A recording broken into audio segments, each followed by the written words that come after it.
Tadi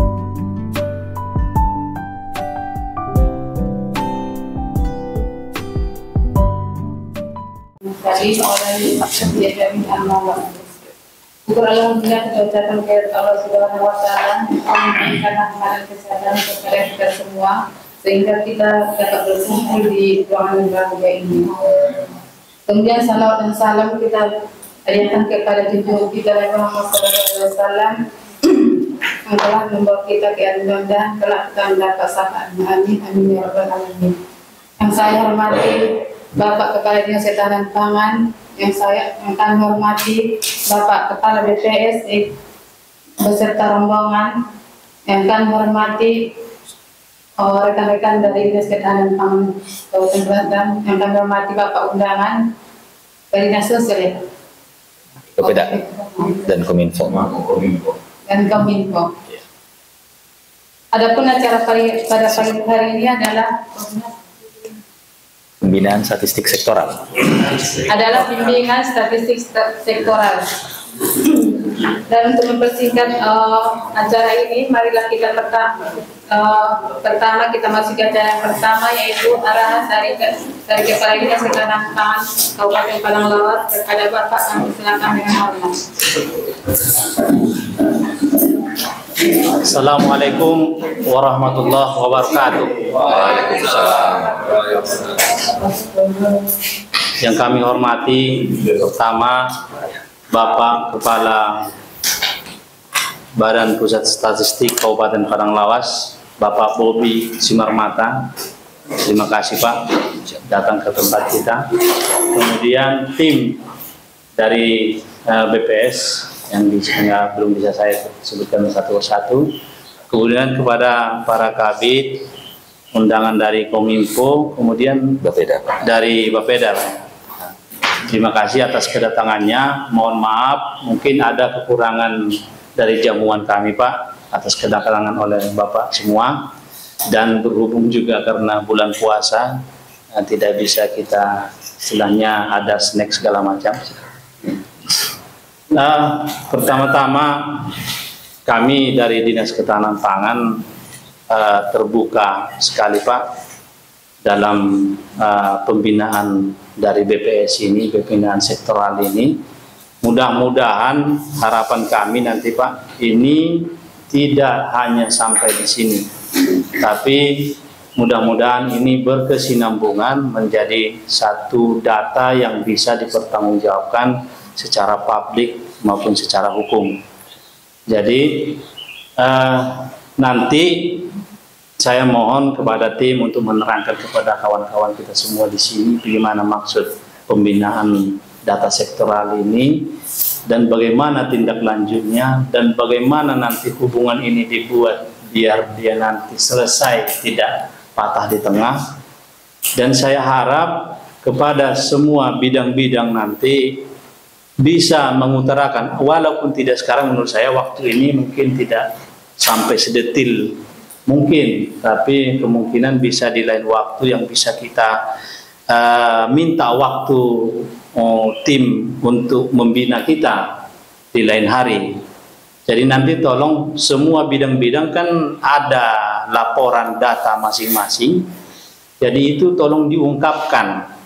Biar mungkin ada di situ kesalahan ataupun ada di situ kekurangan, biar bisa nanti dipaparkan oleh kawan-kawan dari tim pembina data sektoral BPS Kabupaten Padang Lawas. Satu lagi Pak, seperti bincang-bincang dengan Pak Bobi tadi, di dinas lain selain Ketapang ada dinas-dinas yang datanya mungkin data-data primer. Jadi itu saya harap nanti kita dari Ketapang bisa memanfaatkan data mereka. Maksudnya bagaimana? Maksudnya contoh di KB itu ada pendataan keluarga.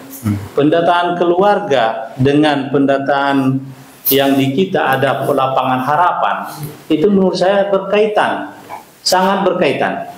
Dan bisa data primer mereka kita pakai dengan cara menurut saya saya mulai mengkomunikasi dengan KB, itu bisa mungkin kita surati mereka apa yang kita butuhkan. Tapi yang menurut saya, yang pertama, kita coba dulu sandingkan antara form kita dengan form mereka. Jadi umpamanya contoh, form kita ada yang sama dengan form mereka, jelas kita bisa ambil. Nah, jadi tolong nanti bidang konsumsi yang Lapangan Harapan bukan, maksudnya membuka. Ini zaman sekarang udah nggak bisa lagi main sendiri. Sekarang ini harus terbuka.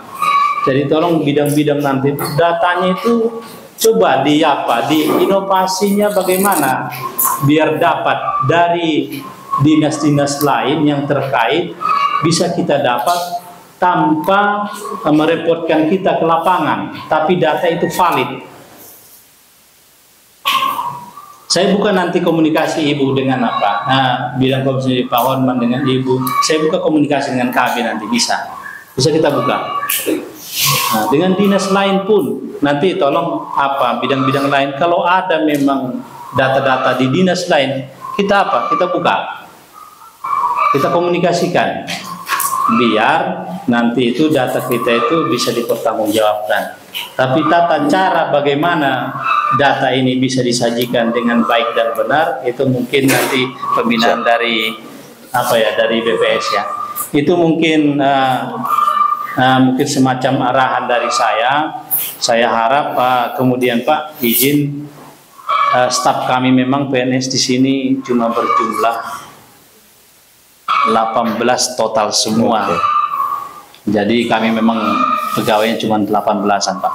Oke, siap. Jadi izin ini enggak terlalu banyak yang datang, cuman yang megang-megang data di sini Siap. Pak. Nah, terima kasih. Demikian. Assalamualaikum warahmatullahi wabarakatuh. Waalaikumsalam. Terima kasih kami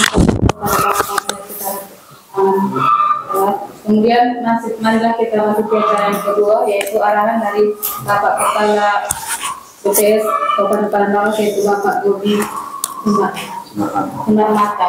Kami berjalan berdoa. Ya. Terima kasih Ibu Protokol. Assalamualaikum warahmatullahi wabarakatuh. Selamat pagi, salam sejahtera buat kita semua. Yang terhormat Bapak PLT Kepala Dinas Ketahanan Pangan Kabupaten Padang Lawas. Yang saya hormati Bapak Ibu, para kepala bidang di lingkungan Dinas Ketahanan Pangan Kabupaten Padang Lawas. Yang saya hormati perwakilan dari Bapeda dan Dinas Kominfo yang hadir pada saat ini, dan seluruh peserta pembinaan statistik sektoral yang berbahagia. Bapak Ibu dan sekalian, pertama-tama kami mengucapkan terima kasih kepada Bapak Kepala Dinas atas perkenanan waktunya yang bisa diberikan pada hari ini, di mana kami dari BPS bisa hadir di tengah-tengah Bapak dan Ibu sekalian, yaitu dalam rangka melakukan yang judul kegiatannya itu pembinaan statistik sektoral, Bapak Ibu dan sekalian.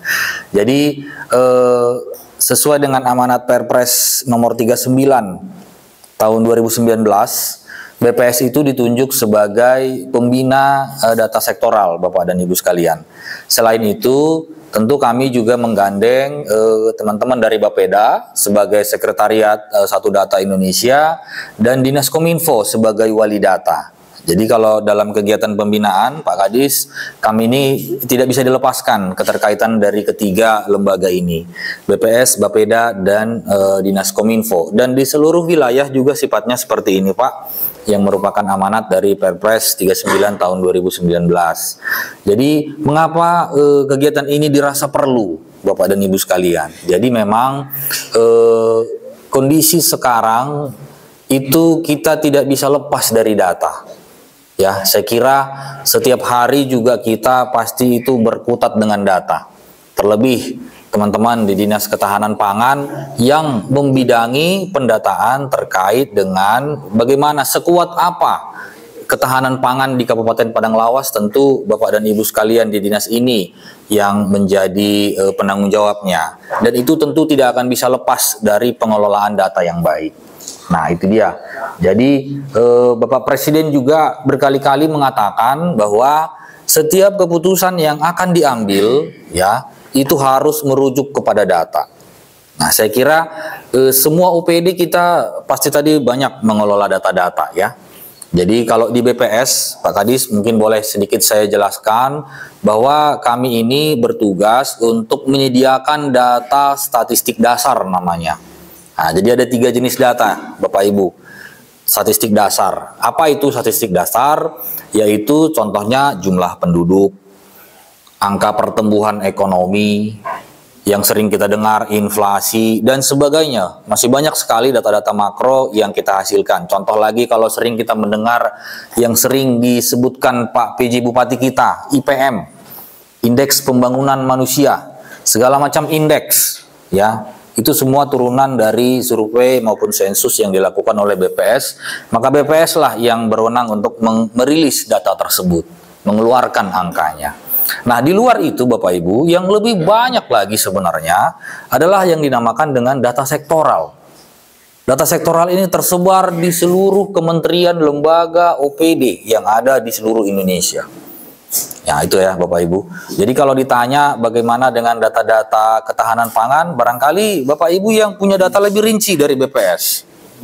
Ya. Kalau masalah pendidikan, jumlah siswa, jumlah guru, jumlah sekolah, tentu Dinas Pendidikan yang punya datanya, bukan BPS. Nah, jadi sudah ada pembagian-pembagiannya Bapak Ibu. Nah, BPS di sini ditetapkan sebagai pembina. Mohon maaf sekali lagi, bukan berarti kami yang lebih pintar Pak Kadis, tetapi memang karena barangkali keseharian kami itu sudah tupoksi kami lah terkait dengan statistik, maka kami dirasa mungkin yang lebih tepat untuk melakukan semacam disebut judulnya sih pembinaan sebenarnya. Ya, tetapi kita buka ruang di sini diskusi sebenarnya Bapak Ibu, bagaimana sih cara mengelola data-data itu dengan baik. Nah, itu dia yang saya sampaikan tadi, bahwa data sektoral itu tersebar di seluruh OPD, kementerian, lembaga. Ya, data kesehatan, jumlah dokter dan sebagainya itu adanya di Dinas Kesehatan.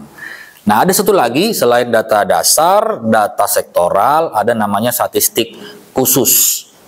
Nah, ini khusus untuk tujuan-tujuan tertentu yang bisa dilakukan oleh sebuah lembaga maupun masyarakat. Ya. Misalnya Bapak dan Ibu di sini ada yang sedang menyusun tesis atau skripsi, melakukan penelitian sendiri, nah itu masuk ranahnya ke statistik khusus. Contoh kecilnya lagi yang sedang viral saat ini setelah masa-masa Pilpres, yaitu quick count. Itu adalah salah satu contoh statistik khusus Bapak Ibu. Sebuah angka statistik yang dibutuhkan untuk sebuah event tertentu. Nah itu dia, itu masuk ke dalam statistik khusus. Nah, dalam perjalanannya yang paling banyak dibutuhkan itu di dalam sebagai dasar pengambilan kebijakan tentu adalah statistik dasar dan sektoral.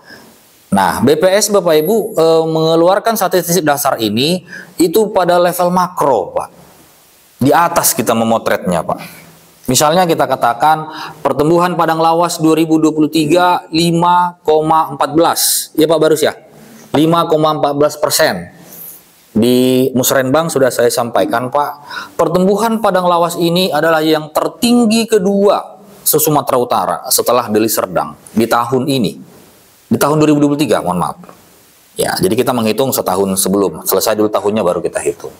Pertumbuhan tertinggi, tentu ini ada potensi besar di padang lawas ini Bapak dan Ibu sekalian. Ya. Seperti yang saya sampaikan bahwa perekonomian kita itu masih ditopang sektor pertanian. Nah, pertanian di sini tentu erat kaitannya dengan ketahanan pangan. Nah, tapi kalau ditelusuri lebih dalam lagi data-datanya, ternyata kita masih ditopang oleh sektor perkebunan, bukan dari sisi bahan pangan, Bapak dan Ibu sekalian. Walaupun masih pertanian yang menyumbang terbesar, tetapi justru dari sisi perkebunannya kita yang dominan. Jadi kalau kebutuhan beras, tepung, gula, pasir, bahkan minyak makan mungkin kita masih harus mengimpor dari luar.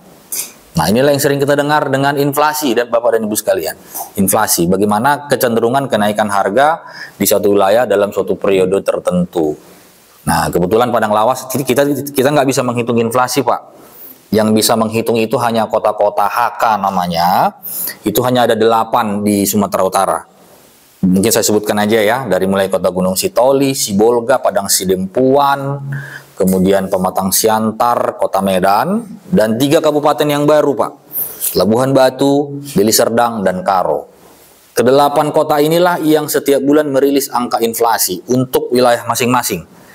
Dan rata-rata dari kedelapan kabupaten kota inilah menghasilkan angka inflasi provinsi yang setiap bulan dirilis oleh BPS.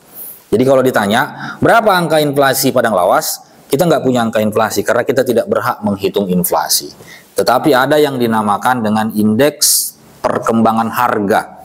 Nah ini ranahnya teman-teman dari Dinas Koperindak Pak. Nah itu dia kalau bicara sedikit terkait inflasi ya. Jadi kalau di kita itu ada namanya IPH, indeks perkembangan harga.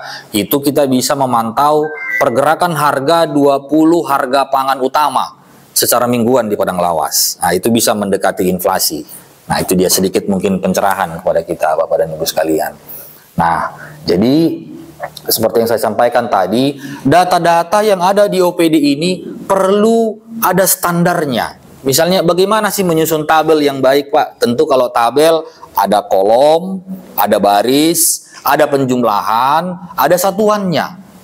Misalnya Pak, konsumsi beras per kapita penduduk Padang Lawas berapa sih per bulan atau per tahun? Tentunya ini harus ada satuannya. Misalnya ada angka 800. 800 apa? Apakah kilogram? Apakah gram? Apakah ons? Nah, itu contoh kecil, Pak. Contoh kecil bagaimana kita menyajikan data-data sektoral dengan baik. Itu yang pertama. Nah, yang kedua, Pak, ada unsur supaya data-data ini tentunya harus mudah diakses. Tadi bincang-bincang dengan Pak Kadis terkait rencana kerjasama dengan Dinas KB, saya kira ini kolaborasi yang sangat baik. Bahkan mungkin baru pertama kali, barangkali nanti Pak di Sumatera Utara, saya belum pernah dengar rencana kerja seperti ini di kabupaten lain. Ya, bagaimana data-data dari Dinas KB itu bisa dimanfaatkan oleh teman-teman di Dinas Ketahanan Pangan. Saya tahu mereka punya kader di setiap desa dan mereka punya akses ke seluruh masyarakat secara dekat. Bisa langsung. Beda mungkin kita Pak ya, ketahanan pangan tadi 18 orang sama Pak. Di BPS juga kita hanya 18 orang pegawai untuk menangani pendataan se-Kabupaten Padang Lawas. Jadi bagaimana kami bisa menghasilkan sensus dan survei selama ini? Kami punya yang namanya mitra statistik Pak, yang kami rekrut dari masyarakat, diseleksi, dilatih, diturunkan, dan diawasi. Sehingga punya standar yang sama dari seluruh Indonesia. Nggak bisa hanya udah dilatih, disuruh turun, hasilnya langsung kita olah, nggak bisa Pak, harus tetap ada pengawasan dan ada standarisasi yang harus dikawal. Ya, silakan Pak. Nah, itulah Bapak dan Ibu sekalian, ya, kenapa kita perlu melakukan pertemuan-pertemuan seperti ini yang kami inisiasi dan akan berkembang ke OPD-OPD berikutnya. Dalam waktu dekat BPKAD Pak yang akan kami bina juga ya terkait dengan pengelolaan statistik sektoral. Jadi begitu pentingnya Pak data-data itu. Ya, saya kira kita nggak bisa alergi terhadap statistik, kan gitu ya Bapak Ibu.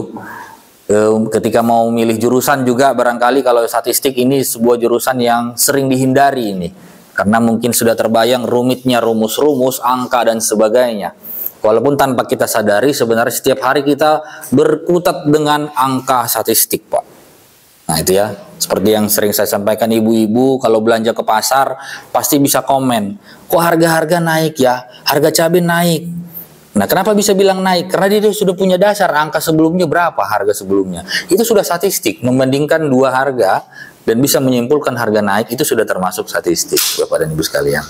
Nah itu dia, jadi barangkali tanpa berpanjang lebar lagi, nanti tim kami dari BPS akan mencoba menyajikan data-data makro yang kami punya. Oh ya, saya terlupa. Nah, yang saya katakan tadi, BPS memotret dari atas, Pak. Ya, kalau ditanya kami secara detailnya, sampai di level terkecil di masyarakat, itu kami nggak bisa jawab, Pak. Dan memang secara statistik juga itu tidak diperkenankan. Ada kode etiknya, Pak, yang harus kami jaga. Ya. Misalkan bisa dikatakan penduduk miskin Kabupaten Padang Lawas tahun 2023 7,9% dari 275.000 penduduk Padang Lawas tahun 2023. Kami bisa menetapkan angka itu 2,79%, itu sekitar 24 ribuan penduduk Padang Lawas yang masuk kategori miskin. Tapi ketika kami ditanya, mana orang miskinnya, coba tunjukkan, kami nggak bisa jawab itu, Pak.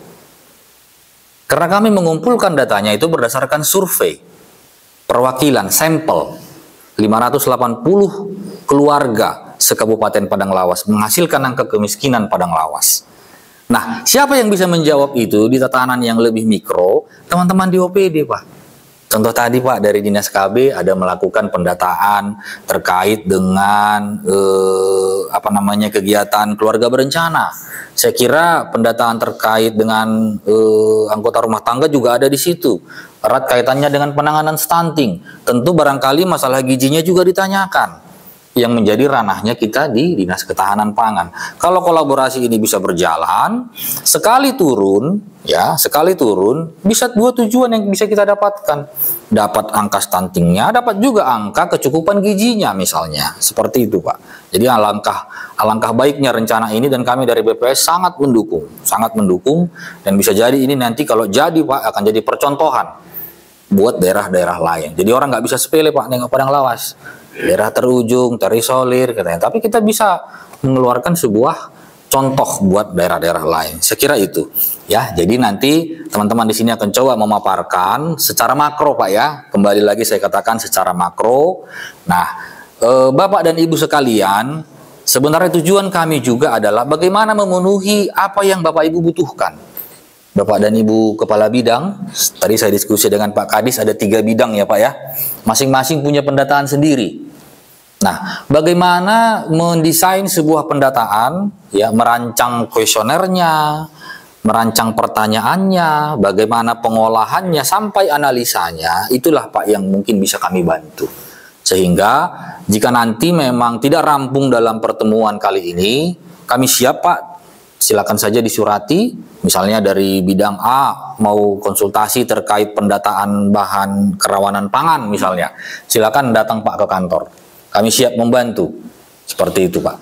Atau jika kami memang dibutuhkan, kami bisa hadir di sini juga secara berkala, boleh, Pak. Kami siap membantu karena memang itulah tugas fungsi utama kami di BPS, Pak. Barangkali belum banyak yang tahu. BPS itu apa? Orang sampai bilang BPJS. Ya, jauh sekali, Pak.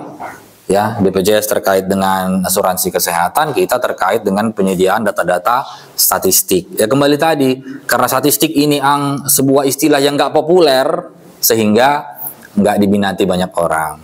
Dan mungkin sedikit info, Pak Kadis, saya sampaikan saja, kami punya sekolah khusus kedinasan, Sekolah Tinggi Ilmu Statistik namanya, dan rata-rata kita ini adalah alumni dari situ, termasuk saya juga, yang tahun ini akan membuka penerimaan mahasiswa baru. Jika memang Bapak dan Ibu punya anak kelas 3 SMA yang sedang duduk sekarang di kelas 3, berniat untuk melanjutkan pendidikan sekolah kedinasan dengan gratis dan langsung ditempatkan sebagai pegawai negeri di seluruh Indonesia, nanti boleh bertanya ke kami. Kami juga merencanakan sosialisasi ke MAN di Sibuhuan dan di SMA negeri. Inilah yang mungkin akan kita coba jangkau dulu, Pak, sebagai langkah awal. Bagaimana anak-anak Padang Lawas ini yang pintar-pintar, coba kita beri kesempatan. Mungkin karena nggak tahu, Pak. Nggak tahu, taunya selama ini cuma kuliah di UI, di ITB dan sebagainya. Padahal ada sekolah-sekolah kedinasan yang saya kira cukup baik, ya. Bahkan alumni kita baru selesai S2 dari Inggris, ya itu dia, Pak, karena sudah bagus, langsung ditarik ke provinsi, Pak. Nah, Pak Dio Surbakti, sering juga saya ajak keliling. Nah, itu juga alumni dari kita. Nah, seperti itu mungkin sedikit. Jadi saya kira Pak Kadis tidak usah berpanjang lebar, nanti kita akan coba bahas di tahapan diskusi. Intinya itu tadi, kami hadir untuk coba membantu Bapak dan Ibu memenuhi kebutuhan statistik Bapak dan Ibu sekalian. Itunya tujuan kami, dan saya kira pertemuan ini bisa jadi pertemuan perdana yang akan berkelanjutan seperti harapan Bapak Kadis tadi. Tentu akan butuh dukungan dari kita semua. Hadir teman-teman Bapeda di sini karena mereka lah yang paling sering butuh data, Pak. Meminta data ke OPD, bukan begitu, Bapak dan Ibu? Ya, jadi turut kami hadirkan, Dinas Kominfo juga sebagai wali data juga kami turut hadirkan. Saya kira itu, tanpa berpanjang lebar, saya akhiri. Wassalamualaikum warahmatullahi wabarakatuh. Lawas yang diwakili oleh Dinas Kominfo, Sekretariat SDI yang diwakili oleh Dinas Badan Bapeda yang diwakili oleh Bapak Ali Syahrudin beserta Bapak Ibu hadirin yang bisa berhadir dalam rangka pembinaan statistik sektoral di Dinas Ketahanan Pangan. Bapak Ibu yang terhormat, menyambung seperti semangat dari Bapak Kepala Dinas tadi, bahwasanya angka-angka yang ada di setiap OPD atau dinas akan menjadi salah satu angka evaluasi atau perencanaan dalam penyusunan kegiatan kita di masing-masing OPD. Terkhusus untuk Dinas Ketahanan Pangan, akan coba kami perlihatkan data makro yang kami punya terkait beras yang ada di Kabupaten Padang Lawas, baik dari segi produksi, konsumsi, dan kekurangan kita dalam setahun terakhir ini, yang juga adalah bahan evaluasi dalam penyusunan peta ketahanan pangan dan kerentanan pangan yang dilakukan oleh Dinas Ketahanan Pangan yang dilakukan setiap tahunnya. Untuk itu Bapak Ibu, persilahkan kami untuk menjelaskan sedikit bagaimana posisi beras baik dari segi produksi, konsumsi, dan kekurangan di Kabupaten Padang Lawas. Sebelumnya Bapak Ibu, lanjut. Berbicara ketahanan pangan, bagaimana sih tanggapan dari Bapak Presiden Republik Indonesia terhadap ketahanan pangan kita sekarang ini? Kedaulatan pangan, ketahanan pangan menjadi konsentrasi dan fokus kita ke depan. Dan setiap daerah yang harus memiliki keunggulan pangan masing-masing sesuai dengan karakteristik tanahnya dan kondisi masyarakat dan sesuai dengan tradisi makan warganya. Artinya, pada kesempatan Rakernas 4 PDIP di Bali 2023, Bapak Presiden sangat menyoroti terhadap tantangan ke depan masalah kedaulatan pangan. Lanjut Bapak Ibu, di tujuan pembangunan berkelanjutan atau yang sering kita dengar adalah SDGs, masalah ketahanan pangan ini menjadi angka yang sangat krusial yang menjadi bagian pertama dan kedua. Ketersediaan pangan yang cukup untuk memenuhi kebutuhan penduduk merupakan hal yang sangat penting untuk menghindari terjadinya gejolak politik dan sosial yang berkepanjangan. Sesuai dengan tujuan pertama dan kedua SDGs, yaitu mengakhiri kemiskinan dimanapun dalam semua bentuk dan mengakhiri kelaparan, mencapai ketahanan pangan dan nutrisi yang lebih baik serta mendukung pertanian yang berkelanjutan. Jadi Bapak Ibu, memang masalah ketahanan pangan ini bukan saja menjadi tantangan nasional, tapi menjadi tantangan secara global. Kita lihat Bapak Ibu, bagaimana masalah ketahanan pangan kita dari sektor beras yang ada di Kabupaten Padang Lawas. Yang pertama Bapak Ibu, konsep ketahanan pangan ini terdiri atas 3. Yang pertama adalah aspek ketersediaan pangan, yang kedua aspek akses pangan, yang ketiga aspek pemampatan pangan. Di aspek ketersediaan pangan Bapak Ibu, indikator yang bisa menjelaskan adalah rasio luas lahan pertanian terhadap jumlah penduduk. Pada tahun 2023, Badan Pusat Statistik melaksanakan namanya sensus pertanian 2023. Dari total yang bisa kita kumpulkan, ada sebesar 14.003 rumah tangga yang mengusahakan tanaman padi. Menurut Kementerian ATR BPN nomor 686, luas baku sawah kita berada di 5.738,48 hektar. Namun secara kami tabulasi dari hasil sensus pertanian 2023 Bapak Ibu, dari 14.003 rumah tangga yang mengusahakan tanaman pertanian padi, total luas lahan yang bisa kita peroleh dari sensus pertanian itu hanya di angka 2.538,63 hektar. Artinya terjadi memang perbedaan dari angka yang dikeluarkan oleh Kementerian ATR BPN. Bagaimana kita melihat perbandingan angka yang cukup besar ini? Yang pertama Bapak Ibu, dasar dari Kementerian ATR BPN ini coba kami telusuri melalui kegiatan yang namanya kerangka sampel area yang dilaksanakan setiap bulan.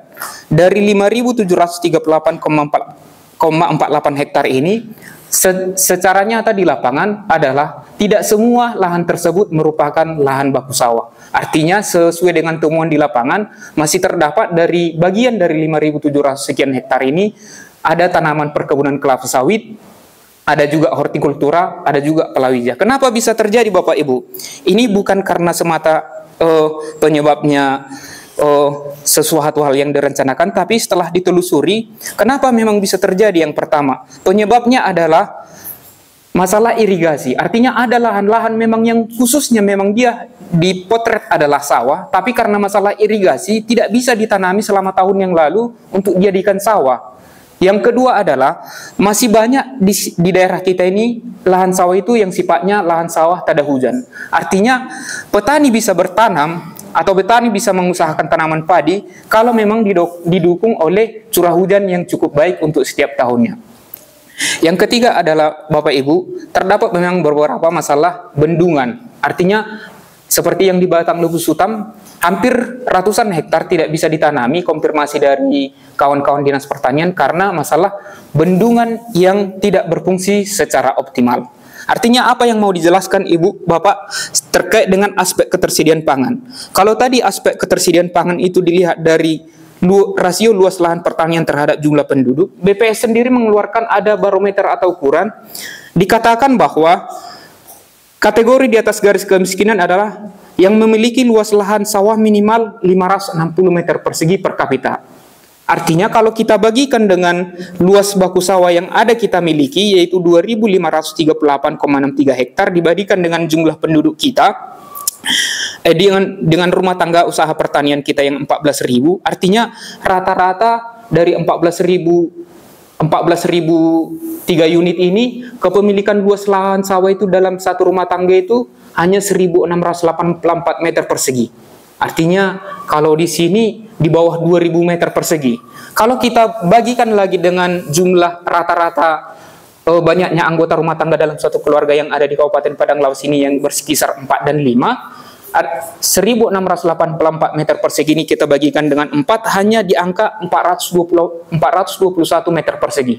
Artinya ini sangat jauh di bawah standar yang dikeluarkan oleh BPS sendiri yang menghitung harus memiliki luas baku sawah itu di angka 560 meter persegi per kapita untuk setiap rumah tangga pertaniannya. Seperti itu. Artinya untuk memenuhi rasio luas lahan pertanian terhadap jumlah penduduk ini untuk aspek ketersediaan pangan ini sebetulnya kita sudah di bawah, Bapak Ibu. Yang kedua, masalah produktivitas padi. Setelah kita mengetahui berapa luas hektar lahan baku sawah kita akan melihat bagaimana produktivitas padi yang ada di Kabupaten Padang Lawas, Bapak Ibu. Produktivitas padi diperoleh dari hasil kegiatan ubinan padi bersama dengan Dinas Pertanian. Sampel ubinan padi untuk Kabupaten Padang Lawas tersebar di 15 kecamatan. Sampel ini merupakan hasil amatan dari kerangka sampel area yang dilakukan setiap bulannya. Artinya Bapak Ibu, petugas kita setiap bulannya di akhir bulan akan turun mengamati setiap sampel alokasi yang diberikan oleh pusat untuk melihat bagaimana sekarang perkembangan padi. Biasanya kalau memang sudah masuk fase generatif, artinya sudah bulirnya sudah keluar semua dan sudah mulai menguning, biasanya itu akan menjadi sampel yang akan kita ubin atau akan kita ukur berapa tingkat produktivitasnya. Produktivitas padi di kita ini di Kabupaten Padang Lawas, Bapak Ibu, ini sekitar 2,47 ini rata-rata Bapak Ibu ya. Artinya ada juga memang sawah itu yang dalam satu ubinan itu bisa menghasilkan 5 kilo per plot. Plot ini maksudnya Bapak Ibu, dibagikan 1 hektar ada 1.600 plot. Artinya kalau satu plot kita yang kita ubin menghasilkan 5 kilo, artinya gabah kering panen yang bisa kita peroleh dalam 1 hektar itu adalah 5 kali 1.600 menghasilkan sekitar 8 ton gabah kering panen. Tapi di kita masih sangat jauh yang masih di angka 2,47. Artinya ini masih di angka sekitar 3 ke 4 ton yang bisa dihasilkan oleh para petani kita gabah kering panen. Seperti itu Bapak Ibu. Setelah masuk kita melihat produktivitas padi, boleh kita lihat sekarang perbandingan antara rata-rata nasional Sumatera Utara bahkan kabupaten kota yang ada di Kabupaten Padang Lawas. Untuk nasional Bapak Ibu, tingkat rata-rata produktivitas padi seluruh Indonesia, kabupaten kota yang menghitung angka ubinan itu di angka 3,85. Artinya kalau kita kalikan dengan 1.600, ini hampir-hampir bisa sampai 5.000 ke 6.000 ton per hektar yang dihasilkan untuk rata-rata nasional. Kalau di Provinsi Sumatera Utara lebih rendah lagi dari nasional, yaitu di angka 3,22. Hanya sekitar 4,8 ton atau sampai 5,2 ton per hektarnya. Kalau kita lihat Padang Lawas Bapak Ibu yang 2,47 tadi, dibandingkan dengan kabupaten yang ada Setabaksel, coba kita lihat Bapak Ibu yang Setabaksel, kita paling rendah. Untuk Mandailing Natal saja, untuk rata-rata produktivitas padinya itu di 2,53, untuk Tapanuli Selatan di 3,1, kita Padang Lawas tadi 2,47, dan yang tertinggi untuk Tabaksel itu ada di Kota Sidimpuan yaitu 3,55. Artinya memang secara produktivitas petani kita belum memberikan hasil yang begitu memuaskan untuk setiap lahan sawah yang dikuasai dan diusahakan. Lanjut. Sekarang setelah kita lihat Bapak Ibu berapa tadi produktivitas per plotnya, kita lihat sekarang Bapak Ibu masalah luas panen padi dan produksi padi. Luas panen padi ini diperoleh dari penggunaan metode KSA untuk penghitungan luas panen. Luas panen padi dihitung berdasarkan pengamatan yang objektif menggunakan metodologi KSA yang dikembangkan oleh BPPT dan BPS. Hasil pengamatan survei KSA pada bulan berjalan dapat digunakan untuk mengestimasi potensi luas panen padi selama 3 bulan ke depan. Jadi dengan luas kita Bapak Ibu tadi yang sekitar 5.700 yang dikeluarkan oleh Menpan Kementerian ATR BPN itu, diperoleh Bapak Ibu untuk tahun 2023, luas panen kita itu hanya berada di 9.970 hektar. 9.970 hektar. Artinya apa Bapak Ibu?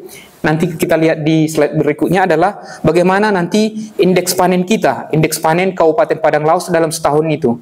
Apakah bisa 2 kali dalam setahun petani kita memanen di lahan yang sama, atau cuma sekali, atau bahkan bisa sampai 3 kali, seperti kenyataan di lapangan.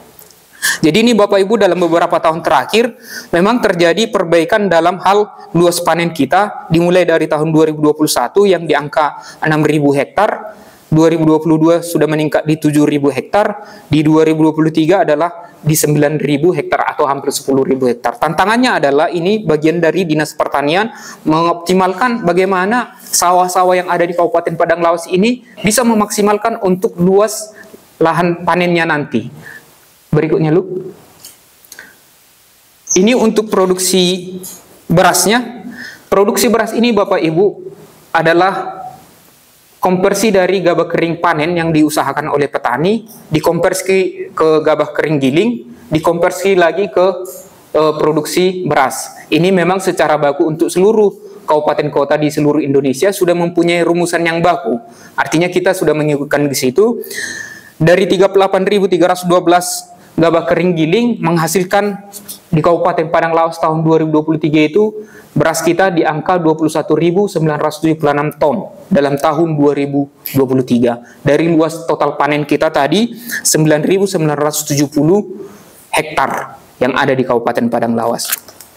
Tren peningkatan produksi beras ini juga berbanding lurus dengan luas panen yang kita lihat tadi dalam 3 tahun belakangan ini mengalami perbaikan dalam hal luas panen sawah padi.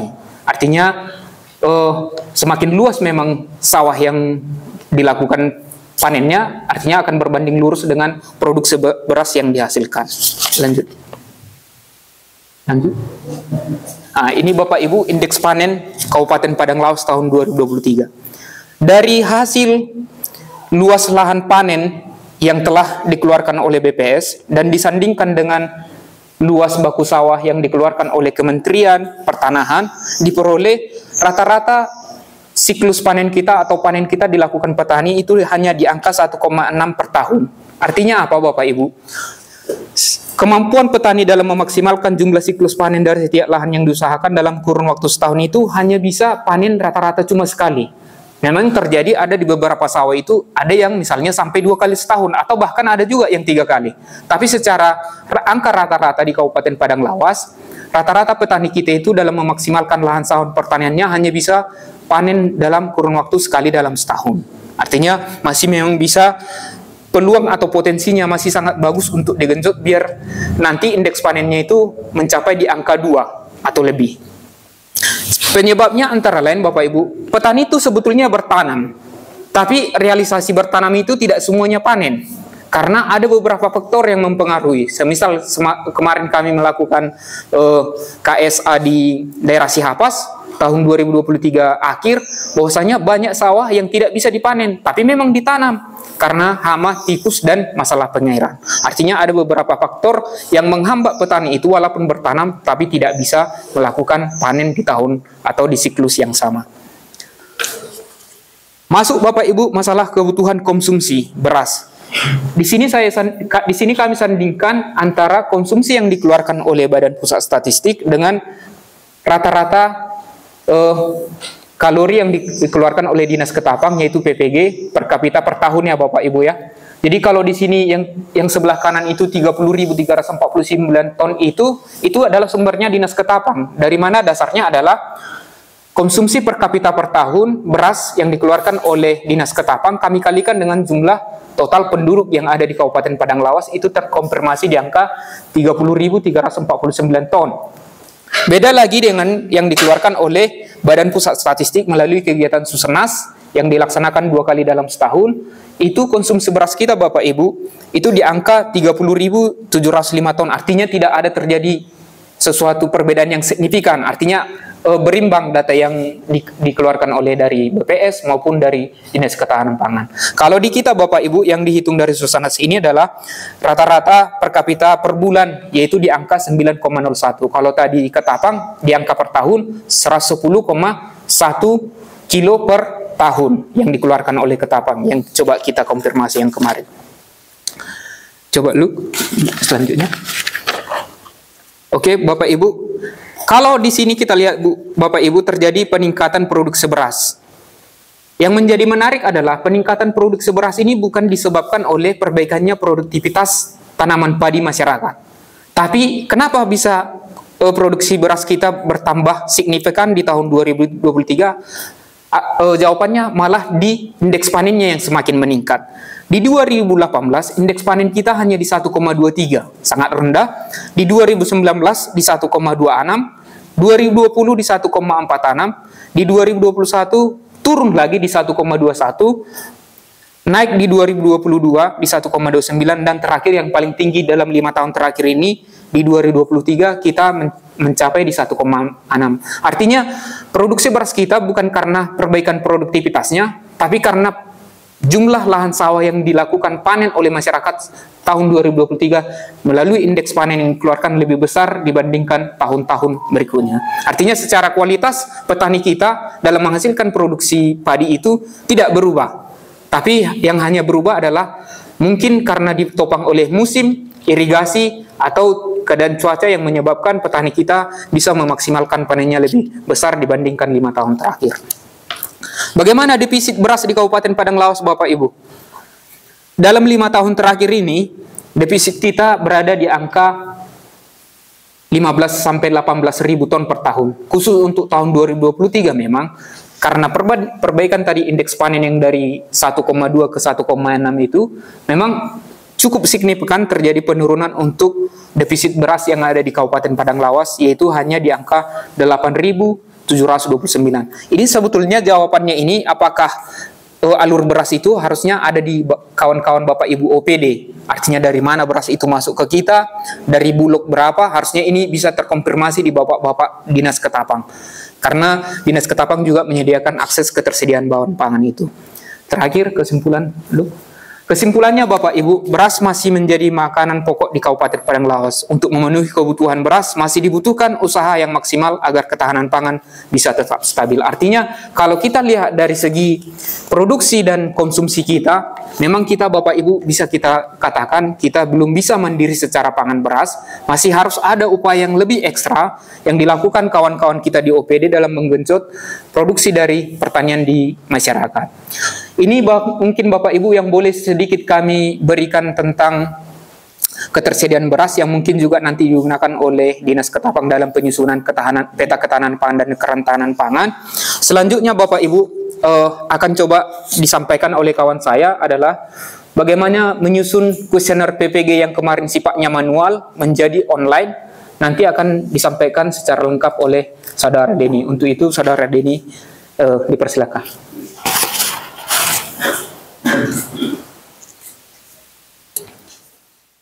Oh, udah. Oke, bismillah. Assalamualaikum warahmatullahi wabarakatuh. Waalaikumsalam.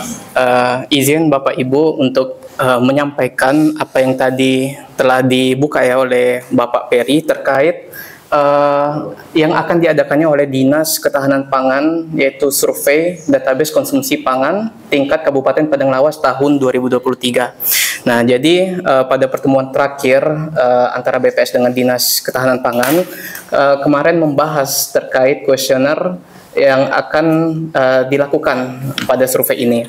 Nah, dan juga kemarin disampaikan bahwasanya moda ataupun cara pendataannya itu yang awalnya rencananya manual dialihkan untuk menggunakan secara online. Nah, jadi dari tim kami kemarin menerima bentukan kuesionernya seperti ini. Nah, jadi kemarin kami juga mencoba untuk membuat kuesionernya dalam bentuk online. Nah, mungkin gambarnya seperti ini. Jadi untuk survei online-nya seperti ini. Sebagaimana tadi ditampilkan juga, yang pertama menanyakan terkait identitasnya, identitas responden. Nah, jadi seperti inilah untuk tampilan awalnya, yaitu provinsinya, terus juga kabupatennya, kecamatan, terus desanya juga. Ini masih sampel aja, masih contoh. Nah, kemudian juga ditanyakan terkait penghasilan kepala, terus penghasilan keluarga dan perkiraan pengeluarannya. Nah, seperti ini tampilannya. Nah, kemudian untuk berikutnya itu pertanyaan terkait anggota rumah tangga. Nah, jadi di sini juga nanti untuk responden bisa mengisi berapa anggota rumah tangganya, baik dari namanya, terus hubungan dengan kepala keluarga, KRT. Apa? Demokan aja tuh. Oh, baik. Misalkan kita demokan ya. Nah, ART tadi misalkan Denny, kemudian hubungannya biasanya kalau untuk yang pertama itu sudah dipastikan, yaitu kepala rumah tangga, terus tanggal lahirnya, ini contoh, terus kemudian umurnya, misalkan berikut, terus laki-laki dan pekerjaannya. Nah, seperti inilah untuk tampilan daftar anggota rumah tangga. Nah, semisal kalau lebih dari satu, nanti bisa disesuaikan. Jadi bisa muncul lagi untuk anggota rumah tangganya. Nah, kemudian, nah inilah kemarin yang sebenarnya dari tim masih bingung juga terkait bakunya dari pertanyaan di blog ini.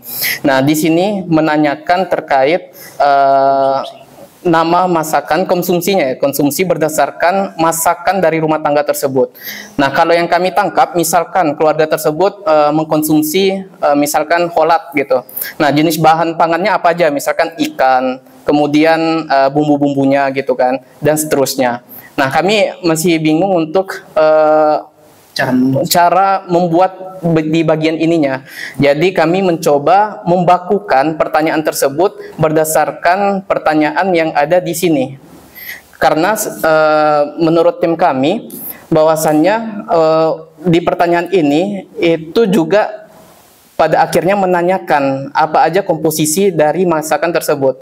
Misalkan kholat tadi, apa aja komposisinya? Misalkan ikan berapa, terus juga misal ada bumbunya apa aja gitu kan. Nah, jadi kemarin dari tim membahasnya, coba kita bakukan dulu, bakukan aja untuk pertanyaan ini. Kan pada dasarnya juga semisal keluarga tersebut mengkonsumsi masakan tersebut, bahannya juga dari sini bisa kita ambil gitu kan. Nah, terus jadi untuk di blog inilah yang kami adaptasi untuk di pertanyaan yang ini. Nah, juga di kuesioner ini ditanyakan 2 hari. Nah, kalau di kuesioner ini kan ditanyakan untuk yang hari pertama itu pada saat bulan puasa, dan yang keduanya mungkin di hari berikutnya kan. Nah, jadi kuesioner yang kami buat itu seperti ini. Jadi tanggalnya tanggal kapan untuk yang hari pertama, terus konsumsinya. Nah, ini juga mungkin bisa kita diskusikan di pertemuan berikutnya. Nah, ini banyaknya URT itu maksudnya gimana, terus banyaknya gram gimana, terus jumlah yang dimakan, terus asal masakan, apakah beli, dimasak, dan pemberian, dan seterusnya. Dan ini pun sifatnya responden nanti hanya mengisi yang mereka konsumsi saja, nggak semuanya kan untuk komoditas ini dikonsumsi oleh rumah tangga. Jadi mereka hanya mengisi yang ada yang mereka konsumsi saja di hari tersebut. Contohnya beras, misalkan banyaknya gram, misal sampai 5 kilo sampai di hari itu. terus jumlah yang dimakan. Ini juga sebenarnya inilah pentingnya nanti kita melakukan pertemuan berikutnya untuk membahas apa yang dimaksud dengan banyaknya URT, dengan jumlah yang dimakan, terus bedanya dengan banyaknya dalam bentuk gram dan seterusnya. Nah, inilah yang nanti yang perlu kita bahas berikutnya. Nah, ini untuk konsumsi pangan rumah tangga hari pertama. Nah, kemudian untuk yang hari keduanya sifatnya juga sama. Nanti ada pemilihan tanggal dan konsumsi per komoditasnya. Nah, kemudian yang terakhir baru nama pemberi informasi dan nomor telepon. Nah, inilah untuk rancangan awal kuesioner kuesioner dari survei ini. Nah, mungkin ini kan sifatnya masih banyak kekurangannya. Nah, inilah nanti yang mungkin kita bahaskan. Dan juga ini juga yang menjadi kendala kami semalam, bahwasannya untuk menggunakan moda online ini kita mencoba untuk mencari yang gratisan gitu kan. Nah, emang untuk mencari yang gratisan itu sangat sulit Bapak Ibu, karena juga banyak constraint-nya atau batasan-batasannya. Misalkan kita menggunakan ada salah satu platform AppSheet, itu nggak bisa dipakai, maksudnya pertanyaan yang ada di kuesioner tadi itu tidak bisa kita adaptasikan di platform tersebut. Jadi terbatas untuk menggunakan platform tersebut. Terus ada juga platform yang lain, dia terbatas jumlah respondennya misalkan hanya 10 untuk yang versi gratisannya. Terus ada yang terbatas juga untuk pertanyaannya. Nah, kalau untuk yang ini dari yang kami cari, dari tim kami, inilah yang menurut kami paling mendekati dengan kuesioner ini. Nah, tapi ini pun sebenarnya saya cobanya ini dalam bentuk trial, uji coba. Dan ini kalau bentuk gratisannya, ini pun terbatas. Kalau untuk gratisannya, itu dia terbatasnya karena jumlah pertanyaannya itu dibatasin. Kalau dari yang kuesioner tadi, yang telah dibuat tadi, itu jumlah pertanyaannya itu bisa sampai 15 pertanyaan. Nah, sedangkan kalau untuk yang versi gratisnya, itu hanya bisa 10 pertanyaan. Sebentar. Nah, 10 pertanyaan. Dan yang saya pakai ini sebenarnya uji coba yang pro-nya. Nah, untuk yang pro. Nah, emang sebenarnya kendalanya itu di sini, karena yang pro pun ini sebenarnya berbayar.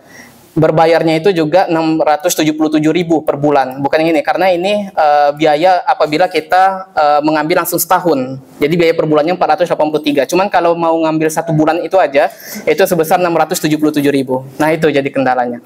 Nah, jadi emang sebenarnya kalau mau menggunakan yang via online terus juga gratisan, banyak kali batasan-batasannya. Dan kalau mau diadaptasikan berdasarkan kuesioner yang tadi, mungkin ada komponen-komponen yang harus dihilangkan, atau model pertanyaannya juga harus kita ubah nanti kan, dan seterusnya. Nah, jadi mungkin inilah nanti yang bakal kita diskusikan. Nah, terus itulah sebenarnya tantangannya. Atau saya juga ini sih mencoba gitu kan, gimana caranya kita bisa menggunakan kuesioner yang model ini, yang menurut saya cukup powerful ini, yang hampir mirip lah dengan kuesioner yang ada di sini. Ini kita bisa gunakan ketika pelaksanaannya ke lapangan nanti. Kan sebenarnya uji coba ini itu bisa dilaksanakan selama 7 hari. Nah, saya mikirnya begini, bagaimana misalkan untuk yang hari pertama kita trial dulu, menggunakan trial. Artinya datanya tetap dapat nanti dalam waktu seminggu itu. Jadi kita melakukan pendataan tersebut di dalam rentang waktu 1 minggu pertama itu. Nah, kemudian untuk yang pendataan hari kedua, kita buat akun baru lagi. Buat akun baru lagi menggunakan email yang lain, kita gunakan juga akun uji cobanya. Nah, artinya kan kita bisa menggunakan celah tersebut untuk kita gunakan di lapangan. Nah, seperti itu. Cuman itu masih gambaran kasar kami. Takutnya nanti kan ini kan juga kami juga belum tahu berapa responden ditargetkan untuk pendataan ini. Nah, kami takutnya untuk pendataan ini nanti misalkan respondennya sampai ribuan. Nah, takutnya nanti karena yang uji coba ini dia ada batasan juga untuk respondennya. Nah, itu kami takutnya nanti. Cuman ya kalau mau mengakalinya seperti itu, bisa kita gunakan yang pertama pakai trial akun yang pertama, yang kedua ganti akun, terus kita buat trial yang kedua. Nah, itu sih. Nah, jadi inilah gambaran daripada kuesioner yang kami coba sampaikan dulu untuk hari ini. Mungkin kalau banyak kurangnya nanti kita bisa diskusikan di pertemuan berikutnya. Nah, itu Pak. Nah, menindaklanjutin terkait survei ini, dan juga tadi disampaikan oleh Bapak Kepala terkait metadatanya. Nah, inilah salah satu bentuk daripada pembinaan ini gitu kan. Jadi dari Dinas Ketahanan Pangannya menyampaikan bahwasannya ada usulan untuk melakukan survei ini gitu kan, disampaikanlah ke BPS. BPS sebagai pembina data melakukan pengecekan, melakukan saran ataupun yang lainnya terkait survei ini. Nah, itulah yang salah satu rangkaian dari pembinaan sektoral ini. Nah, nanti kan salah satunya dari survei inilah. Tadi Bapak juga ada menyinggung terkait metadata. Nah, metadata inilah yang akan kita bentuk dari survei ini. Nah, contohnya misalkan seperti ini.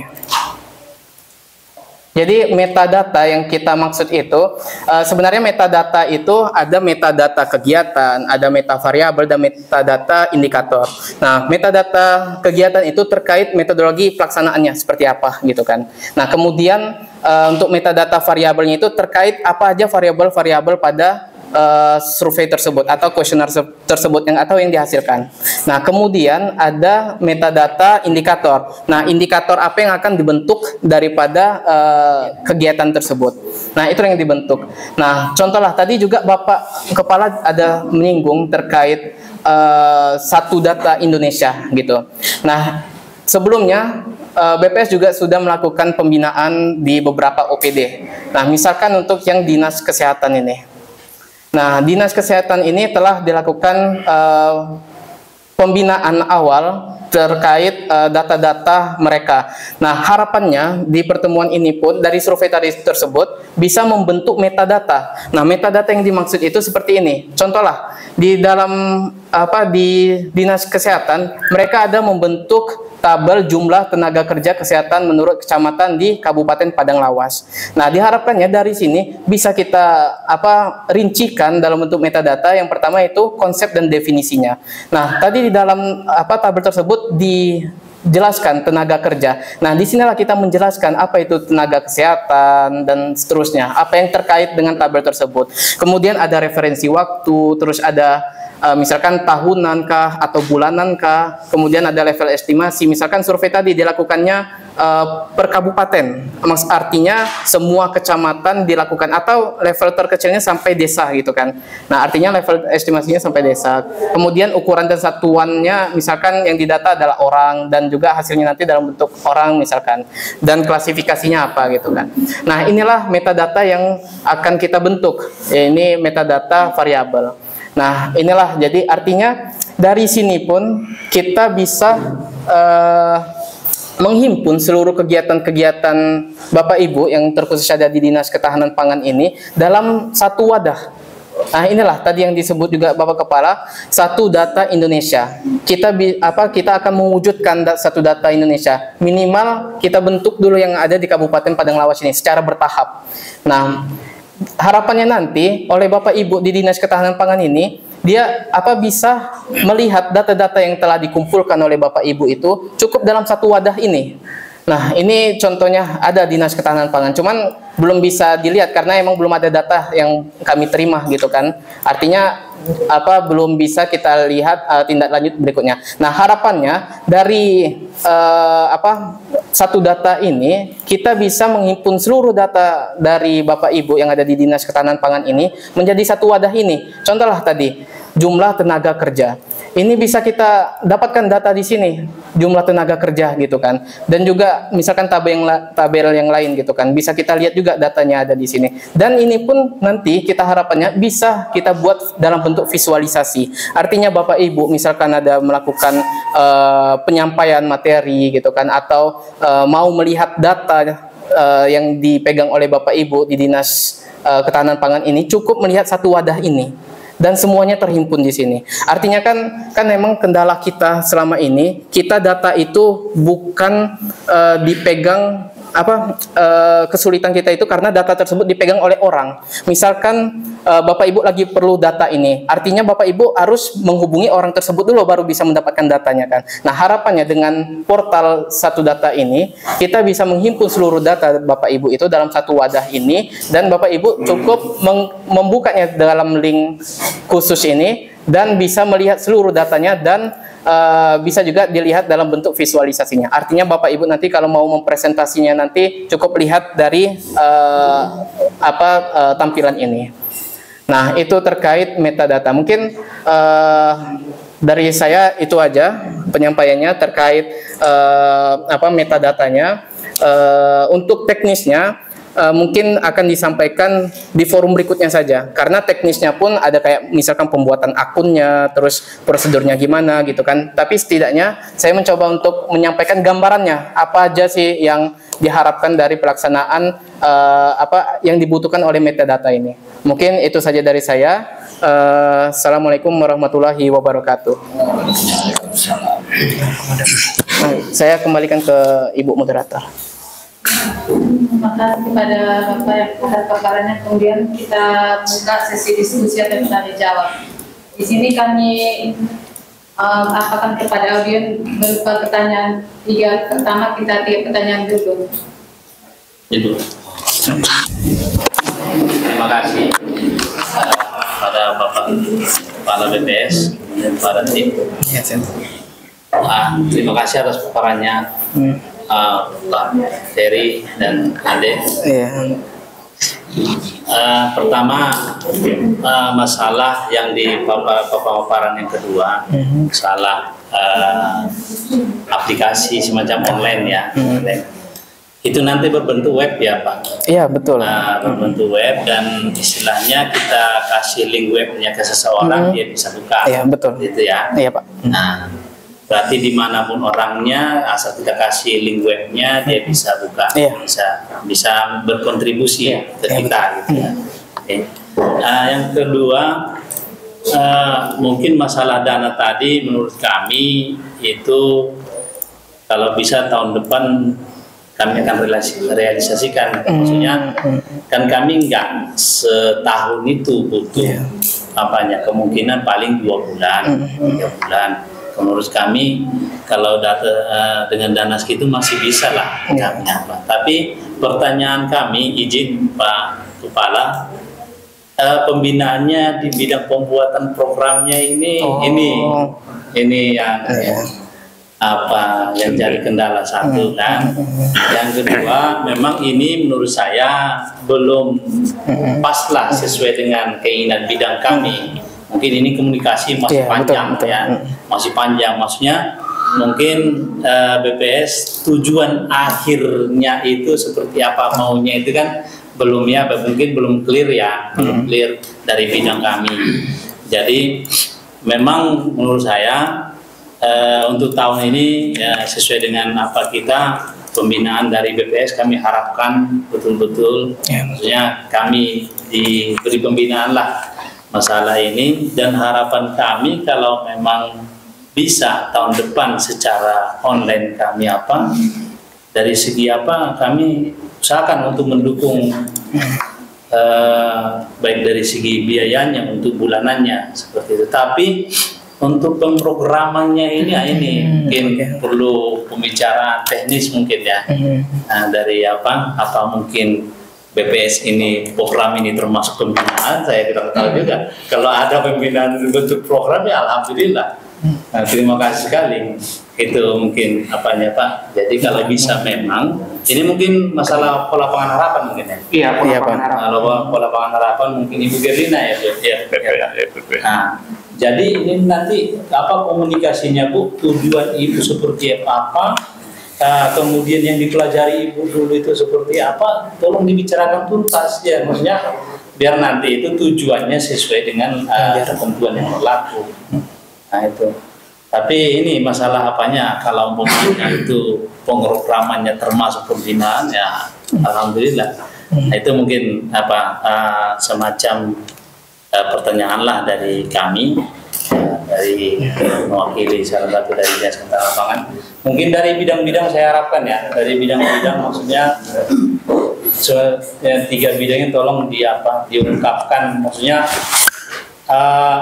data di bidang ini seperti ini, data di bidang ini seperti ini, data di bidang ini seperti ini, data bidang ini, data bidang ini. Jadi maksudnya kawan-kawan dari BPS juga biar tahu posisinya kita seperti apa, mau dibina yang di mananya.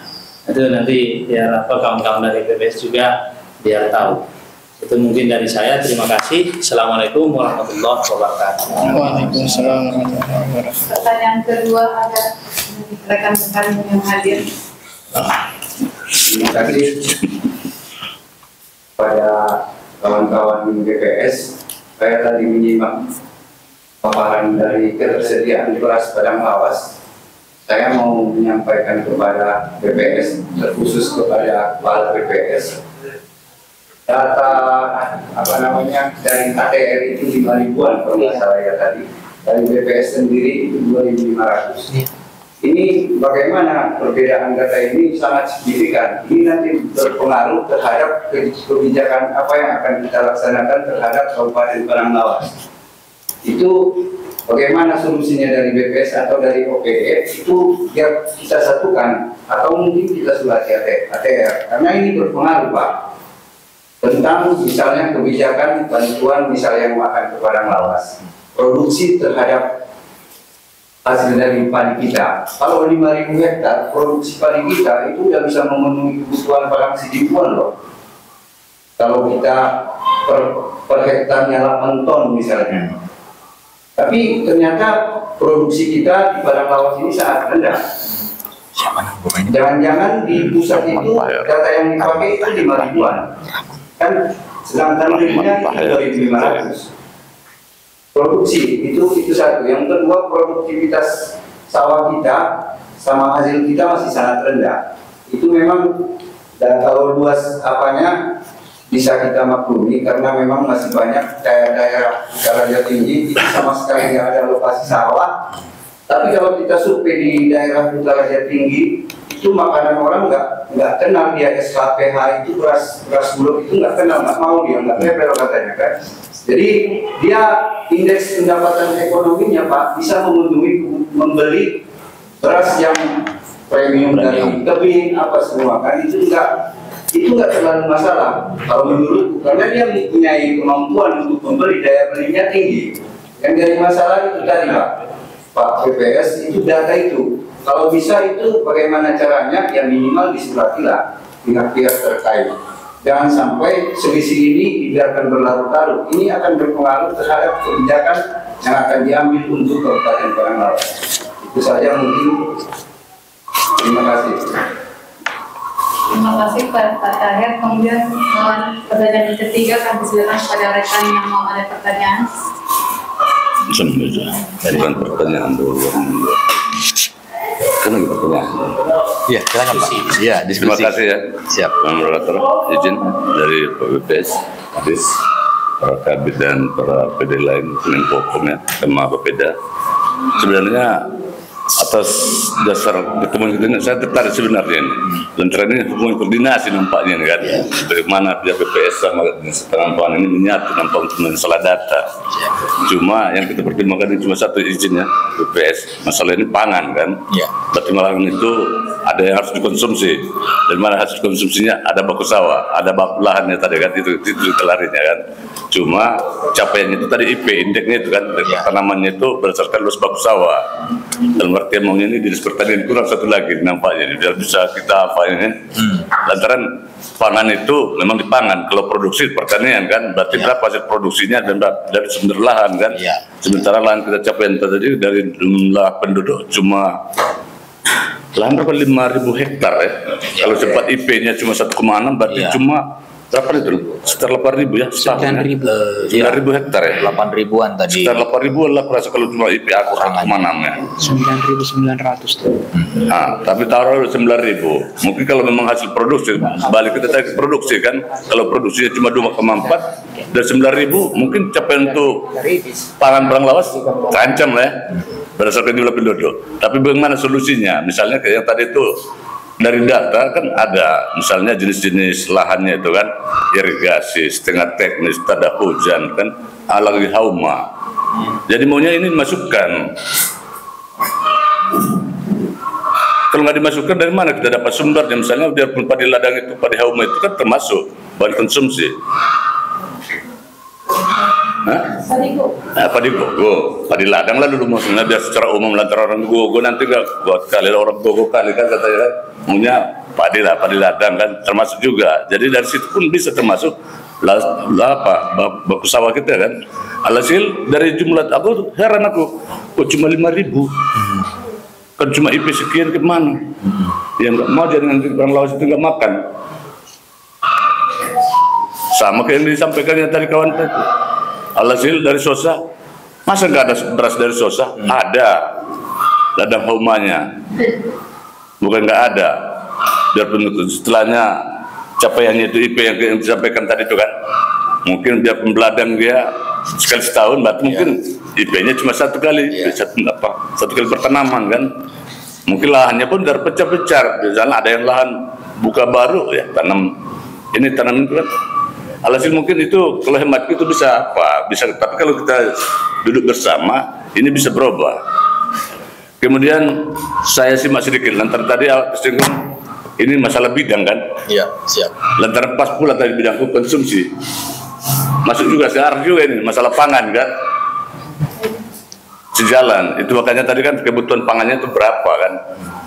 Tapi kembali kita kemana cara pencapaian untuk konsumsi pangan per kapita perang lawas itu kan, kita kembali masalah yang disampaikan tadi. Kalau memang hanya data secara lain, kembali ke yang disampaikan Pak Kadis tadi, sumbernya dari mana, dana untuk apanya itu kan. Cuma yang selamanya ini lantaran itu waktu pertama Bapak BPS berkunjung kemari, kita yang paling berat ini masalah pendanaan. Kalau pelaporan sebenarnya kalau saya simak ke orang Bapak BPS misalnya kayak waktu mendata pertanian lah dulu baku itu kan. Jadi orang metanya itu tadi kan diambil dari kecamatan dari desa kan untuk mendukung kita kan. Memang kita pun kuasa bisa. Lantaran hematku ketahanan pangan ini sebenarnya berkolaborasi sama dinas pertanian. Berarti penyuluh-penyuluh yang di lapangan itu masih bisa kita ajak. Ada.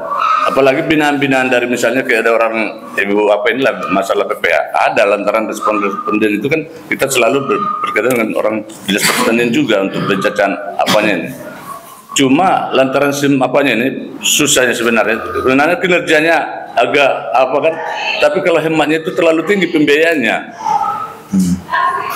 Misalnya lagi kita yang tadi yang disampaikan berapalah misalnya apa yang mau dimakannya satu hari ini, besoknya pun harus ditanya. Berarti paling tidak satu orang responden kita misalnya di desa itu otomatis 2 hari awak di situ kan. Jadi yang disampaikan apa itu menunya, misalnya kolat, memang itu yang mau kita tanyakan. Kalau memang kolat itu apa bahan-bahannya di situ dicantumkan, baru dapat nanti masalah biaya. Misalnya harus diperinci, misalnya kalau memang ikannya habis dia 1 ons, berapa nilainya harus dicantumkan nilainya. Kalau misalnya berasnya berapa gram harus dicantolkan dia. Misalnya kalau 7 dia 1 keluarga. Tapi ini kalau berdasarkan hemat kami, responden yang kita buat itu lantaran cuma 3 desa per kecamatan kali 10 orangnya satu desa itu kan memang terlalu minim. Alhasil itu hanya angka apa dia? Hanya sebatas untuk responden lah istilahnya kan, bukannya kita masukkan itu kalangan kita untuk sebagai bahan laporan, tapi agak mendekat juga kan dari dasar jumlah kebutuhan pangannya. Tapi kalau memang bisa nanti orang BPS misalnya kayak gini lah kita buat masalah apalagi itu kalau masalah bentuk laporan apanya itu kesenarnya itu saya bisa setuju aja kalau kita buat apa kan kita perkecil kan bisa. Tapi kalau untuk sebenarnya kalau kita perinci semua, lebih bagusnya sebenarnya terperinci. Lantaran di sini nanti kalau masalah tanam pangan itu nampaklah situ bawang merahnya berapa dia habiskan, berapa habis dia entah umbi-umbiannya situ kan banyak situ nanti apanya itu. Jadi sebenarnya itu. Alhasil untuk pencapaiannya ini memang banyak, pertanyaannya harus banyak. Nggak bisa dipersingkat kayak yang tadi itu nggak bisa sebenarnya. Lantaran kebutuhan kita cabenya berapa harus tercatat lah itu selama 2 hari. Alhasil dari jumlah anggota dia per kakak itu pun tertera. Cuma apalagi sini memang Pak Kadis mengingat biayanya itu, apalagi ini kegiatan kan. Cuma kalau memang ada Mungkin dari BPS solusi untuk mengangkat ini. Apalagi Bapeda, ada Bapeda sini kan. Bapeda tolonglah, ini aku sering kali waktu apalagi masalah stunting. Ketapang itu lain kali, kurang ajar kali, terlalu mendebat masalah dana. Inilah orang itu. Aku inilah orang Bapeda sampaikan aja, udah berapa kali waktu itu kan. Aku rasa itu aja dari BPS ya. Mungkin mohon maaf ya, mungkin mengetahui kesalahan yang saya sampaikan. Tapi kalau memang ada dana untuk pendampingan ini, apa salahnya kita bentuk dari Dinas Pangan, kan siap. Saya pun bersama aku siap kalau memang ada misalnya dana untuk responden, kita buat minta apa itu dari kecamatannya kan untuk mengangkat laporan kita bisa. Rasa bisa kalau memang ada dasar kita untuk kerjasama yang baik kan. Proses itu aja pendapat saya. Terima kasih. Assalamualaikum warahmatullahi wabarakatuh. Ada 3 pertanyaan. Yang pertama yaitu dari Bapak dari Dinas, yaitu bagaimana cara pengolahannya ya Pak. Kemudian yang kedua, cara dari pinjaman data dari BPS dan ATM. Kemudian yang ketiga, lebih spesifik datanya yang disajikan oleh dari BPS. Kemudian dari 3 pertanyaan ini kami persilakan kepada Pak Bobi untuk menjawabnya. Baik, terima kasih Bu Moderator. Saya akan coba menyimpulkan dari 3 pertanyaan yang diajukan. Nanti teman-teman tim jika ada poin-poin penting yang perlu di stressing silakan nanti setelah penjelasan dari saya ya. Yang pertama pertanyaan dari Pak Kadis ya terkait dengan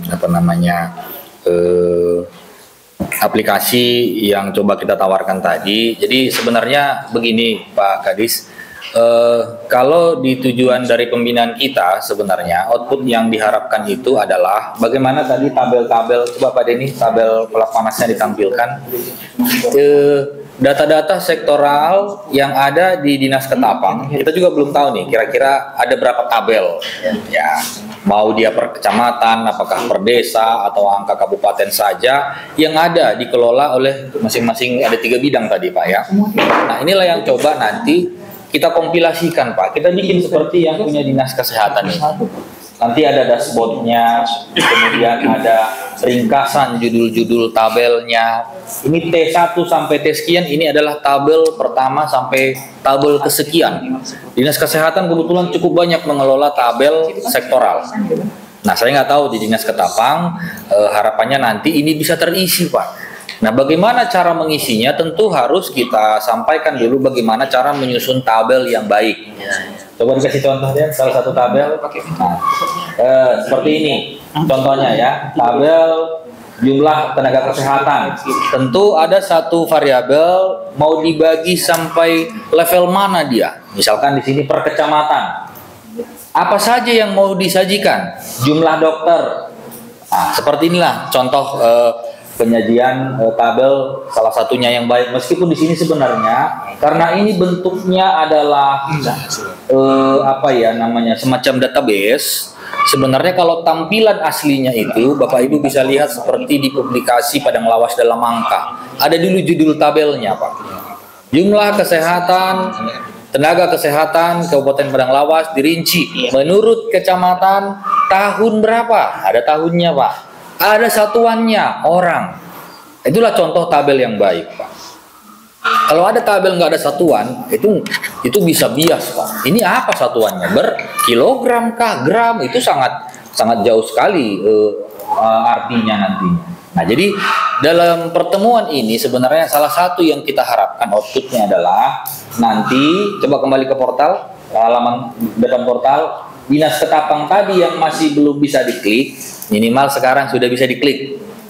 Nah, Pak Kadis, kalau diundang Pak BJ seperti kemarin, diminta mendampingi Pak Bupati ke Jakarta, ada pertanyaan dari kementerian misalnya, Pak Kadis, gimana sih sebenarnya kondisi ketahanan pangan Padang Lawas? Data apa yang Bapak butuh?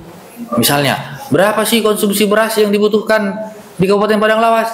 Nah, Pak Kadis tinggal cukup menghafal satu link saja nanti yang kita bagikan. Linknya juga bukan seperti itu Pak, nanti ada shortnya, ada short dalam sebuah kalimat yang cukup pendek sekali, itu saja dimasukkan di browser akan keluar datanya. Bapak Ibu juga nanti bisa mengakses data-data ini. Ini semua data-data publik terbuka, termasuk data BPS, coba data strategis BPS. Nah ini cukup banyak di sini, dari berbagai dimensi bisa dilihat. Contoh kependudukan, nah Bapak bisa lihat. Kita sajikan dalam bentuk dashboardnya dulu. Nah ini dia. Dari sini kita bisa melihat kecamatan mana yang paling banyak penduduknya. Dari grafik yang ada. Mau lihat tabelnya rinci? Ada. Mau per jenis kelamin? Ada. Coba kakak ke kanan sedikit piramida penduduknya deh. Sebelah kanan lagi, naik ke atas. Nah ini dia. Bagaimana menurut kelompok umurnya? Inilah contoh yang coba kami sajikan. Ini semua kenapa bisa ada grafik? Tentu berasal dari tabel yang sudah disusun dengan baik. Nah harapannya itu Pak Kadis. Ya, jadi nanti link ketahanan pangan itu bisa diklik, data-data sektoralnya sudah muncul di situ dari ketiga bidang yang ada. Mungkin akan berkala memang kerjasama kita harus terus-terusan ya, sehingga data Bapak Ibu istilahnya kalau di kami itu Pak bisa dibagi pakaikan. Contoh tadi Dinas KB sudah mengisi. Kira-kira apa yang bisa diambil Dinas Ketapang? Karena sudah diisi di sini, semua orang bisa akses Pak. Tidak lagi data itu disimpan satu orang. Inilah kendala yang kami alami selama ini dalam pengumpulan data. Misalnya, kami butuh data panjang jalan menurut jenis jalannya.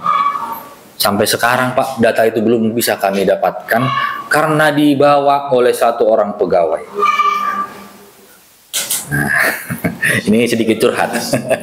Ya, jadi nah itulah contoh kecil lah. Tapi coba kalau data itu sudah disimpan secara digital. Pak, Bapak butuh data panjang jalan, sudah ada loh di portal, nggak perlu lagi pakai surat permintaan, tinggal kutip.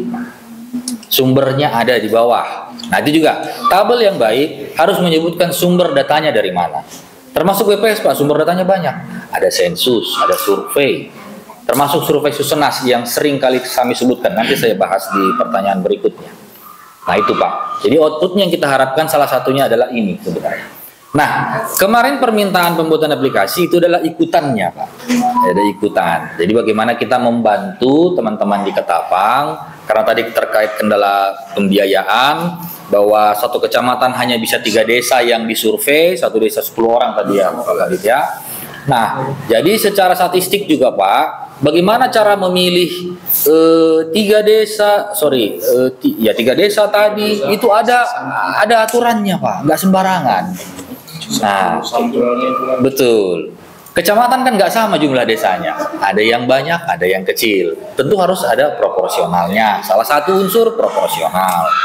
Kemudian, bagaimana mendata masyarakatnya? Kalaulah yang didata tadi di 10 rumah tangga ya Pak ya per desa, kebetulan orang-orang kaya semua Pak, konsumsinya konsumsi yang tinggi. Tentu hasilnya bias. Tidak mewakili semua penduduk Padang Lawas. Harus dibagi lagi misalnya Pak. Bagaimana cara membaginya? Ada lagi teknik-teknik statistiknya. Saya bukan menyampaikan sebuah kerumitan di sini, tetapi faktanya memang itu harus kita kawal supaya hasil pendataan dari survei ini juga nanti Pak valid. Nah, bagaimana proses supaya ini didata? Nah, itu yang saya sampaikan tadi, ada namanya Pak rekomendasi statistik. Jadi sebelum Bapak survei, minta rekomendasi dulu dari BPS. Tentu dalam meminta rekomendasi sudah adalah rancangan kuesionernya. Tujuan kami mengadakan survei ini adalah untuk mendapatkan data ini. Inilah kuesionernya. Nanti kita uji. Kuesionernya ini bisa nggak menjawab yang mau didapatkan tadi. Kalau belum pas, kita perbaiki. Nah, seperti itu Pak. Betul yang dikatakan Pak Kabid tadi, bahwa pendataan itu harus merinci. Cabenya berapa dan sebagainya. Nah, yang mau saya sampaikan di sini Pak, sebenarnya BPS yang dinamakan Susenas tadi, itu kami mendata yang seperti itu. Setiap tahun, 2 kali setahun.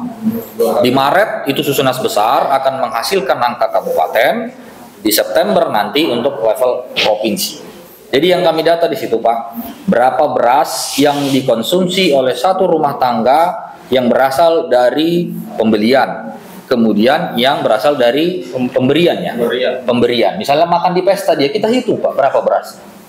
Nah, seperti itu contohnya. Jadi dibagi 2 aja, pembelian dan pemberian. Walaupun pemberian ini biasanya jarang berisi, tapi ada kalanya berisi juga. Khususnya wilayah-wilayah misalnya kan yang sering berpesta, kan gitu ya. Nah, itu masih beras. Cabenya Pak, kita hitung itu Pak. Seminggu yang lalu berapa gram cabai yang habis. Makanya biasanya yang ditanya ibu-ibu. Kalau bapak-bapak nggak tahu dia ini, ya kan? Nah, yang ditanya ibu-ibu. Garamnya berapa, mericanya Pak. Makanya satu rumah tangga Pak bisa 3-4 jam kami mensurvei. Itu tantangannya. Ya, 4 jam mensurvei, tentu dia harus berhenti ke ladang, banyak waktu yang dibutuhkan. Sedetail itu Pak yang kami survei, dan itu menghasilkan angka padang lawas. Dari survei Susanas inilah salah satu turunannya angka kemiskinan. Ya, termasuk dengan kalau nanti misalkan ini bisa kita olah lebih dalam lagi, seperti tadi angka kebutuhan pangan tadi bisa kita hasilkan. Iya, konsumsi per kapita berapa? Rokoknya berapa, Pak? Kontrakan rumah di sini berapa sih?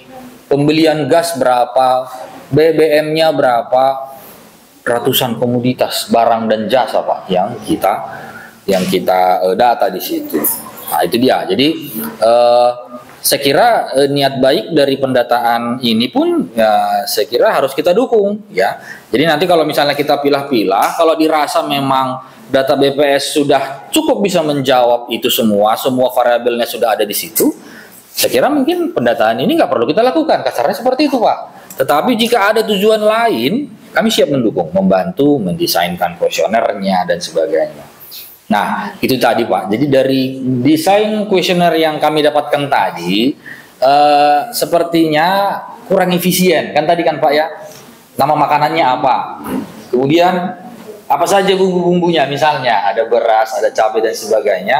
Format pertanyaan seperti ini rasa-rasa kami itu kurang efisien. Makanya tadi kami balik prosesnya, langsung ditentukan beras sampai 20 macam ini tadi ditanyakan untuk setiap keluarga untuk konsumsi hari pertama dan konsumsi hari kedua. Nah, ini mungkin butuh diskusi kita lebih lanjut nanti Pak Kabit ya, bagaimana nanti untuk merancang terkait dengan survei tadi. Nah, yang mau saya tekankan bahwa aplikasi ini adalah ikutannya Pak. Kebetulan kami punya programmer Pak Denny, ini adalah peranata komputer Pak, ahli pertama. Kemudian kita baru kedatangan juga satu prakom P3K. Nah, kalaulah di Dinas Ketapang ada juga tenaga fungsional prakom, boleh Pak berdiskusi. Saya kira bisa berdiskusi terkait mendesain aplikasi dan lain sebagainya. Nah, masalah kalaupun nanti itu jadi, kemudian masalah yang mana mau kita pakai, apakah yang berbayar ataupun yang gratis, tentu ini butuh penelaahan lebih dalam lagi Pak. Harus kita uji coba dulu, jangan nanti sudah dianggarkan ternyata setelah diuji coba aplikasinya ini kurang bisa mendukung apa yang kita capai, yang kita inginkan. Tentu banyak. Nah, kalau di BPS memang infrastrukturnya itu terpusat Pak, dari BPS pusat. Setiap kali pendataan memang kita cukup menggunakan satu aplikasi namanya Fasih berbasis Android. Ya, apapun surveinya, beda pertanyaannya, semua ada di situ. Dan itu tentu sudah disupport dari pusat, servernya di sana. Jadi nggak perlu bayar Pak, cukup BPS pusat yang bayar, membeli semua infrastrukturnya. Nah, di kita di sini bagaimana memanfaatkan yang gratis, termasuk tadi portal ini Pak. Ini gratis nih Pak. Karena kalau portal satu data yang diamanahkan oleh pusat itu biayanya mahal Pak, mahal sekali Pak. Nah, ini sedang kita inisiasi teman-teman dari Kominfo bahwa Provinsi Sumatera Utara sudah merilis portal Sadaina ya, Bu Indah ya. Bagaimana kita bisa numpang di situ Pak?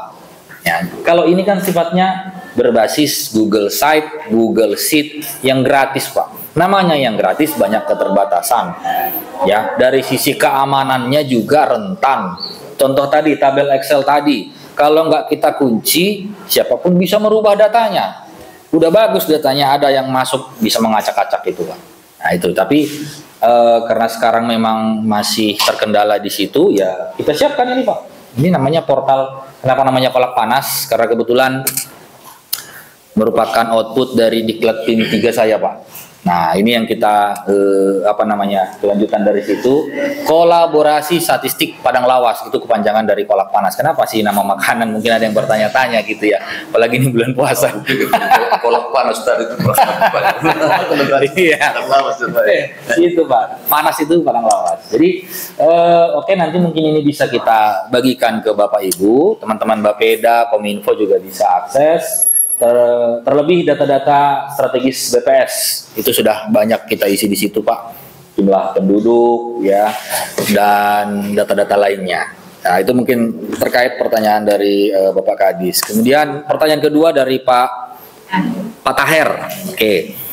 Perbedaan antara luas baku sawah dengan yang dihasilkan oleh sensus pertanian Pak. Jadi kembali Pak, terkait luas baku sawah ini Data yang diakui adalah data dari ATR BPN, Pak. Nah, saya dengar ini juga akan diperbaiki dalam waktu dekat. Di kondisi update yang terkini, saya nggak tahu apakah meningkat, apakah menurun. Jadi memang data yang diakui adalah data ATR BPN. Luas baku sawah kita di 5.000 sekian tadi ya, Pak Ferry ya. Demikian juga dengan wilayah-wilayah lain, saya kira itu. Nah, yang kita sampaikan tadi itu adalah hasil dari sensus pertanian, Pak. Ya, artinya dari 14.000 lebih petani padi tadi yang sudah kami data, kami jumlahkan seluruh luas areal yang mereka akui itu hanya separuhnya, Pak, 2.500 tadi. Dan sebenarnya memang angka ini tidak kami rilis, Pak. Tidak kami rilis, tetapi saya sampaikan ke tim, ini hasil ST, kita sampaikan apa adanya. Nah, kira-kira apa penyebab seperti ini? Kenapa bisa datanya berbeda jauh, Pak? Salah satu ini, Pak, keterbukaan masyarakat. Ketika kami mendata, ini salah satu tantangan di kami, Pak. Berapa sih luas pertanian yang Bapak kuasai? Itu kecenderungan masyarakat menutup-nutupi, Pak. Karena mungkin takut pajak. Jadi diturun-turunkan itu. Contoh perkebunan sawit pun itu ada kami data itu, Pak. Kepala desa tahu persis sawitnya itu ada 12 hektar, tapi yang diakui cuma 1 hektar. Nah, kami nggak bisa merubah itu. Karena konsepnya pengakuan responden. Paling kami hanya bisa memprobing. Masa sih luas Bapak cuma 1 hektar? Nah, tapi kalau dia tetap berkeras di situ, kami nggak bisa merubah data itu, Pak. Inilah salah satu yang menyebabkan kenapa perbedaan data yang cukup jauh. Jadi kalau luas baku sawah, Pak, saya kira kita nggak perlu menyurati ATR karena mereka punya metode sendiri tuh, Pak. Pakai citra satelit itu. Ya, citra satelit itu ketika menetapkan luas baku sawah kita itu. Ya, itu saya kira bukan sesuatu yang perlu diperdebatkan, hanya saja yang kami sampaikan adalah itu warning dari hasil sensus yang kami lakukan. Dan itu memang datanya tidak dirilis, Pak. Tidak kami rilis ya. Sampai sejauh ini belum dirilis. Saya nggak tahu nanti ke depan apakah akan dirilis. Nah, itu dia, Pak. Jadi tantangan di kami itu adalah keterbukaan masyarakat. Jadi kalau udah bagus pun petugasnya, Pak, sistemnya bagus, respondennya nggak jujur, sama aja, Pak. Datanya data ya kurang bagus juga datanya. Kecenderungan masyarakat kita itu tidak mau jujur. Coba kalau saya kira kita di sini saja kalau ditanya misalnya berapa pendapatan Bapak, mungkin belum semua terbuka dengan jujur ya, apalagi terkait dengan aset. Takut dibandingkan dengan pajak. Itu salah satunya. Padahal di kuesioner kami itu sudah kami nyatakan sifatnya rahasia dan BPS itu tidak ada melakukan kerjasama dengan Dirjen Pajak, Pak. Kalau kami bocorkan, misalnya kami data Pak Taher di survei, Bapak sebutkan sawah Bapak 2 hektar dan data-data lainnya. Kalau ini kami bocorkan ke Dinas Pajak, Pak, kami BPS bisa dituntut secara undang-undang, Pak, karena membuka data individu. Nah, itu dia, Pak. Makanya kami tidak bisa mengeluarkan data individu. Walaupun yang kami data individu sebenarnya, yang bisa kami rilis adalah angka agregatnya secara rata-rata. Misalkan berada di angka kabupaten, kecamatan, atau angka desa. Jadi itu ya, Pak Tahir ya, terkait dengan itu perbedaan yang kita diskusikan. Siap. Saya dulu mantan PPL juga, Pak, di lapangan lama. Oke. Karena Kementerian ATR melakukan survei, saya yang dampingi. Kalau realnya, saya lebih setuju dengan yang dihasilkan BPS. Ya, kalau realnya. Jadi itu tujuan saya itu tadi, Pak. Apakah kita perkembangan waktu ini kan merubah, Pak? Berubah. Betul. Tadi kalau kawan kita bilang ini irigasinya nggak ada ditanami kebun sawit, masuk akal. Ya, betul. Kalau Bapak jalan dari Laton sampai Asadan sana, Pak, itu sentra sawah Padang Lawas, Pak. Ya. Di pinggiran itu 100 meter ke pinggir jalan itu udah rumah semua. Ya. Pengaruh juga. Betul. Apakah kita tetap memakai data yang 5.000-an? Kan tidak mungkin, Pak. Betul. Iya, tujuannya ke sana, arahnya ke sana tadi, Pak. Siap. Ya, jadi artinya seperti yang saya sampaikan tadi bahwa ATR BPN juga sekira dalam waktu dekat ya akan merilis angka yang baru, Pak. Kita memang tidak bisa pungkiri, Pak, luas lahan baku sawah ini sebenarnya kan lahan yang dilindungi ya. Kalau di BPN itu LDS namanya kalau saya tidak salah. Tidak bisa serta-merta, walaupun saya sebagai masyarakat pemilik sawah, saya mau merubah ini ke jadi lahan pemukiman, Walaupun milik saya nggak bisa serta-merta dengan sesuka hati saya mengkonversi lahan ini. Apalagi sekarang tren pertanian di kita adalah berubah dari lahan tanaman pangan ke perkebunan, karena sekarang ini lagi produktif sekali di Padang Lawas kan, ke tanaman sawit. Itulah yang paling sering kami dapati, Pak. Tadinya dinyatakan lahan itu sawah, faktanya pas kami datang sawitnya udah tinggi, Pak. Udah tinggi ini kan sudah bertahun-tahun berarti ini. Ya oke, ada error lah di pendataan, itu betul. Seperti yang Bapak sampaikan tadi, bagaimana sawah-sawah sekarang sudah ditimbun jadi rumah-rumah penduduk. Karena pertumbuhan penduduk yang sedemikian tinggi pasti membutuhkan perumahan juga yang semakin besar, seperti itu, Pak. Tapi tentunya secara aturan memang kita tidak bisa serta-merta ini loh data BPS, ini data ini, so kita benturkan. Saya kira enggak, Pak. Kami sendiri pun di BPS tidak yakin dengan angka itu, Pak. Kami merasa itu memang masih terlalu rendah, angka 2.500 itu. Tidak, itu masih terlalu rendah itu. Mungkin aja teman-teman bisa menambahkan pengalaman dari Pak Barus atau Pak Peri nanti terkait dengan luas bahu sawah ini ya. Oke, itu yang kedua. Nanti kita diskusi lagi ya, Pak Tahir ya. Berikutnya pertanyaan yang ketiga dari Pak Hotman ya, Pak Kabit Hotman. Iya, jadi memang potensi sawah ladang itu nggak bisa dikesampingkan, meski mungkin kecil ya, Pak ya. Ya, setahu saya memang indeks pertanaman padi ladang itu masih di bawah indeks pertanaman padi sawah. Kenapa itu nggak dimasukkan? Ya, jadi saya kira di kita ada datanya, Pak Peri, terkait padi ladang. Sangat minim ya. Ya, jadi secara nasional memang, Pak, karena belum tentu juga semua wilayah mengusahakan tanaman padi ladang, dan potensinya share-nya tadi yang karena sangat kecil, sehingga fokusnya di tanaman padi sawah tadi, Pak. Ini sampai dibuatkan kerjasama BPPT dengan BPS ya, bagaimana kita bisa merilis angka potensi luas panen padi sawah setiap bulan ya, Pak Peri, setiap bulan yang produktivitasnya dia dapatkan dari angka ubinan, Pak. Saya kira Pak Tahir udah biasa barangkali terkait dengan ubinan ya, Pak ya. Kalau iya, itu dia.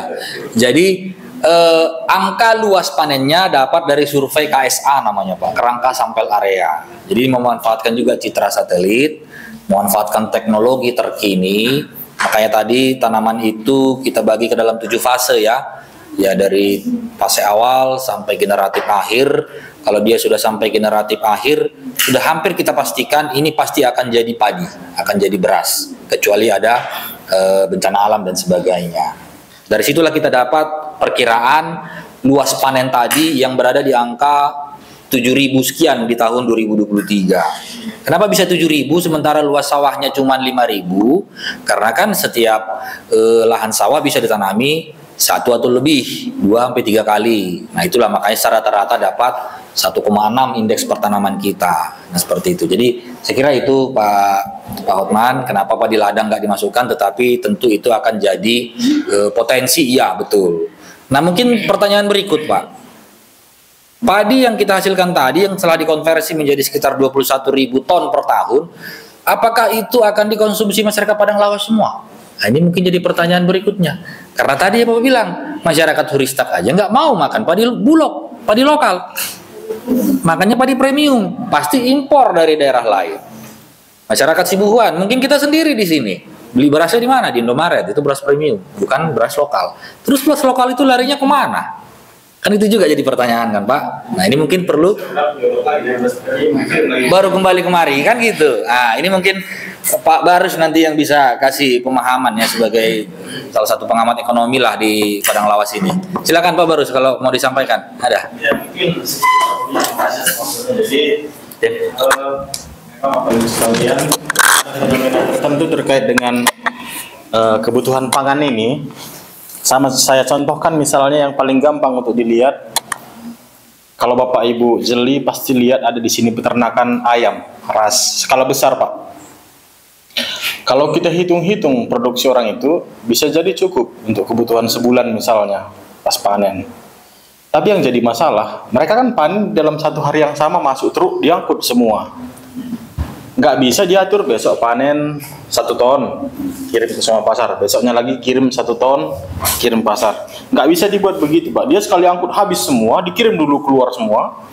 Baru nanti setelah di sana, dikirim 1 ton ke barang lawas. Begitu juga dengan yang di kabupaten lain. Sekali angkut semua, nggak bisa di kabupaten itu dikonsumsi pada hari itu semua. Misalnya 10.000 ton. 10 ton misalnya dalam satu, nggak bisa di satu tempat itu langsung dikonsumsi semua, Pak, nggak bisa. Jadi harus dikirim dia ke kabupaten lain, walaupun mungkin besok-besok dari kabupaten lain masuk lagi ke situ. Sama seperti beras tadi, kita panen di bulan, misalnya ini bulan 4, bulan 5 nanti puncaknya, Pak. Pasar kita tidak sanggup untuk menampung seluruh kebutuhan produksi beras, itu tidak sanggup kita untuk menampung pada bulan itu. Tetapi pada bulan-bulan berikutnya kita akan kurang. Tetapi pada bulan yang sama, semua tengkulak kita itu nggak sanggup untuk menampung seluruh padi. Jadi mau nggak mau dia harus keluar. Nah, solusinya bulan-bulan berikutnya dicari kabupaten lain yang panennya belakangan dari kita, baru itu nanti dikirim lagi.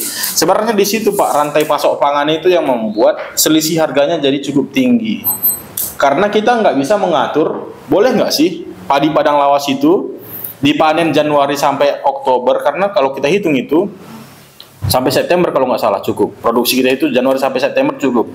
Boleh nggak diatur panennya supaya rata mulai Januari sampai September, sehingga kita impor cuma di Oktober, November, Desember? Nggak bisa, Pak, karena kita berpaku pada musim, cuaca, air.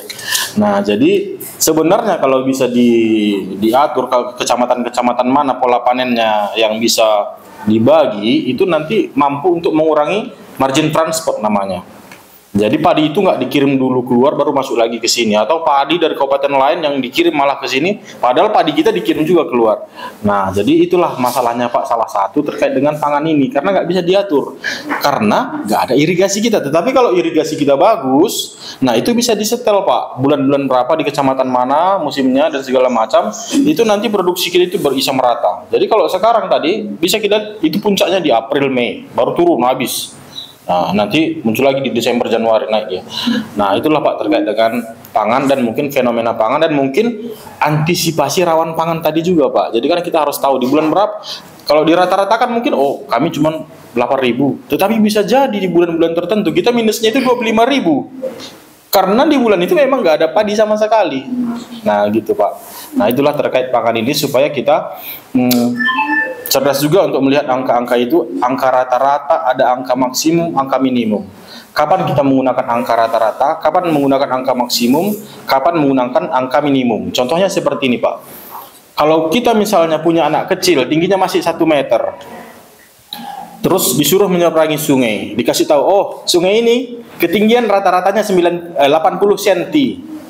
Berarti amanlah dia nyebrang karena tingginya 1 meter. Tetapi ternyata rata-rata itu berasal dari ada yang tingginya cuma 30 cm, ada yang tinggi dalamnya 2 meter, Pak. Nah, tapi kalau secara rata-rata cuma 70 cm ketinggian air, kita pikir dia aman menyeberang. Padahal ada yang dalamnya sampai 2 meter. Itu tidak aman, Pak. Sama seperti ini tadi juga, pangan ini. Ada rata-rata produksi per bulan, tetapi belum tentu segitu aman itu, Pak, setiap tahun kalau kita tidak telusuri sampai ke dalam datanya, di mana minimumnya, di mana maksimumnya. Mungkin seperti itu juga, Pak, untuk membaca data-data makro seperti itu, Pak. Mungkin itu sih, Pak, tambahnya untuk terkait dengan fenomena pangan di Padang Lawas. Sekian, Pak Bobi, terima kasih, Pak Bobi. Ya. Terima kasih, Pak Beri. Pak Beri ada mau ditambahkan? Boleh sedikit. Seperti pertanyaan Pak Tahir tadi, masalah luas bagus sawah yang dihasilkan Kementerian ATN dan yang baru kita lakukan dari sensus pertanian. Seperti yang sudah disampaikan Pak Bobi, terkhusus di sini kan ada dari perwakilan Bapeda. Jangan misalnya nanti ada jadi mengutip BPS seakan-akan mengeluarkan luas baku sawah. Artinya tidak, kita tetap mengacu kepada luas baku yang ditetapkan oleh Kementerian ATR. Makanya waktu perhitungan luas panen, indeks panen dari produksi kita selalu memakai yang 5.700 sekian. Kita tidak memakai yang 2.000. 2.000 itu hanya mengkonfirmasi kepemilikan luas sawah yang dimiliki petani yang 14.003 rumah tangga tadi gitu.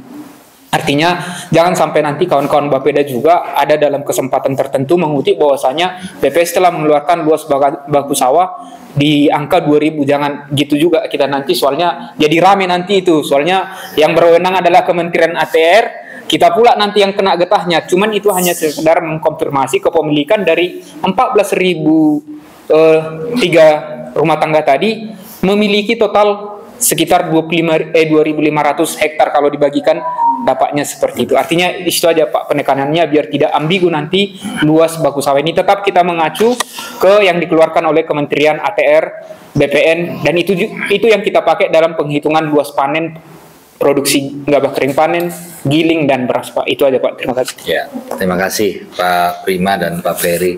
Jadi terkait ini juga, jadi saya tergelitik juga mengomentari terkait data jumlah penduduk Pak, Bapak Ibu sekalian, Pak Kadis. BPS kan mengeluarkan jumlah penduduk sekian ya. Yang kita tahu memang BPS lah angkanya yang diakui secara nasional. Nah, kita tentu punya konsep, punya metode, konsep definisi. Apa sih konsep penduduk? Penduduk yang kita terapkan selama ini adalah setiap orang yang tinggal di Padang Lawas sudah lebih dari 1 tahun atau belum, katakan baru 1 hari, tapi berniat akan tinggal lebih dari 1 tahun di Padang Lawas, akan kita hitung sebagai penduduk Padang Lawas. Itu sifatnya metodenya de facto. Faktanya di mana dia tinggal, di situ kita hitung dia sebagai penduduk, walaupun KTP-nya masih KTP Medan. Contoh saya KTP Medan Pak, tiap minggu saya pulang. Artinya saya nggak menetap di sini, maka saya tidak dihitung penduduk Padang Lawas. Tapi kalau saya pindah kemari baru 1 hari dan saya berniat menetap di sini setahun lebih, saya akan dihitung penduduk Padang Lawas. Tapi karena saya pulang-pulang, saya nggak dihitung. Capil itu juga mengeluarkan jumlah penduduk Pak, dengan konsep yang berbeda.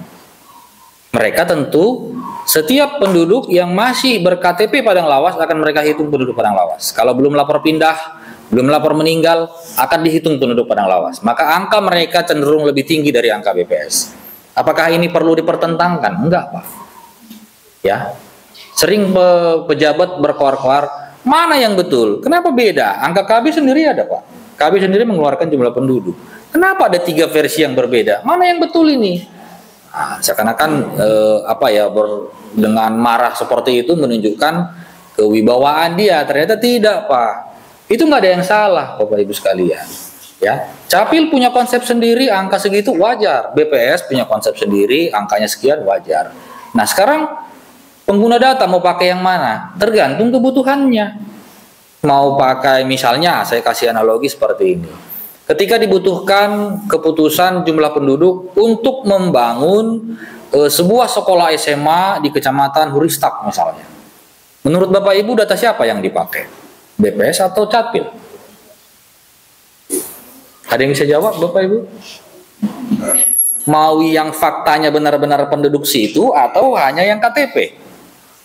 Kalau namanya dipertanyakan masalah kependudukan Pak. Nah, oke, berarti kan kalau untuk bangun sekolah sebenarnya kita kan harus punya jumlah penduduk usia sekolah SMA yang mau betul-betul bersekolah SMA di situ. Kan gitu ya? Berarti kan faktanya yang sebenarnya yang dibutuhkan, kan gitu ya? Nah, jadi kalau hemat saya, mohon maaf Pak Kabit, sebenarnya kalau di dalam konsep ini mungkin lebih tepat pakai angka BPS. Ya, berapa jumlah penduduk yang benar-benar tinggal di situ? Nanti dilihat lagi yang usia akan masuk usia SMA. Tapi kalau untuk pemilu, angka siapa yang dipakai? Capil. Nggak akan pakai angka BPS Pak. DPT itu disusun berdasarkan angka Capil itu. Makanya berbondong-bondong lah mahasiswa-mahasiswa dari luar pulang kembali untuk memilih di sini. Kan gitu Pak. Jadi nggak ada yang salah.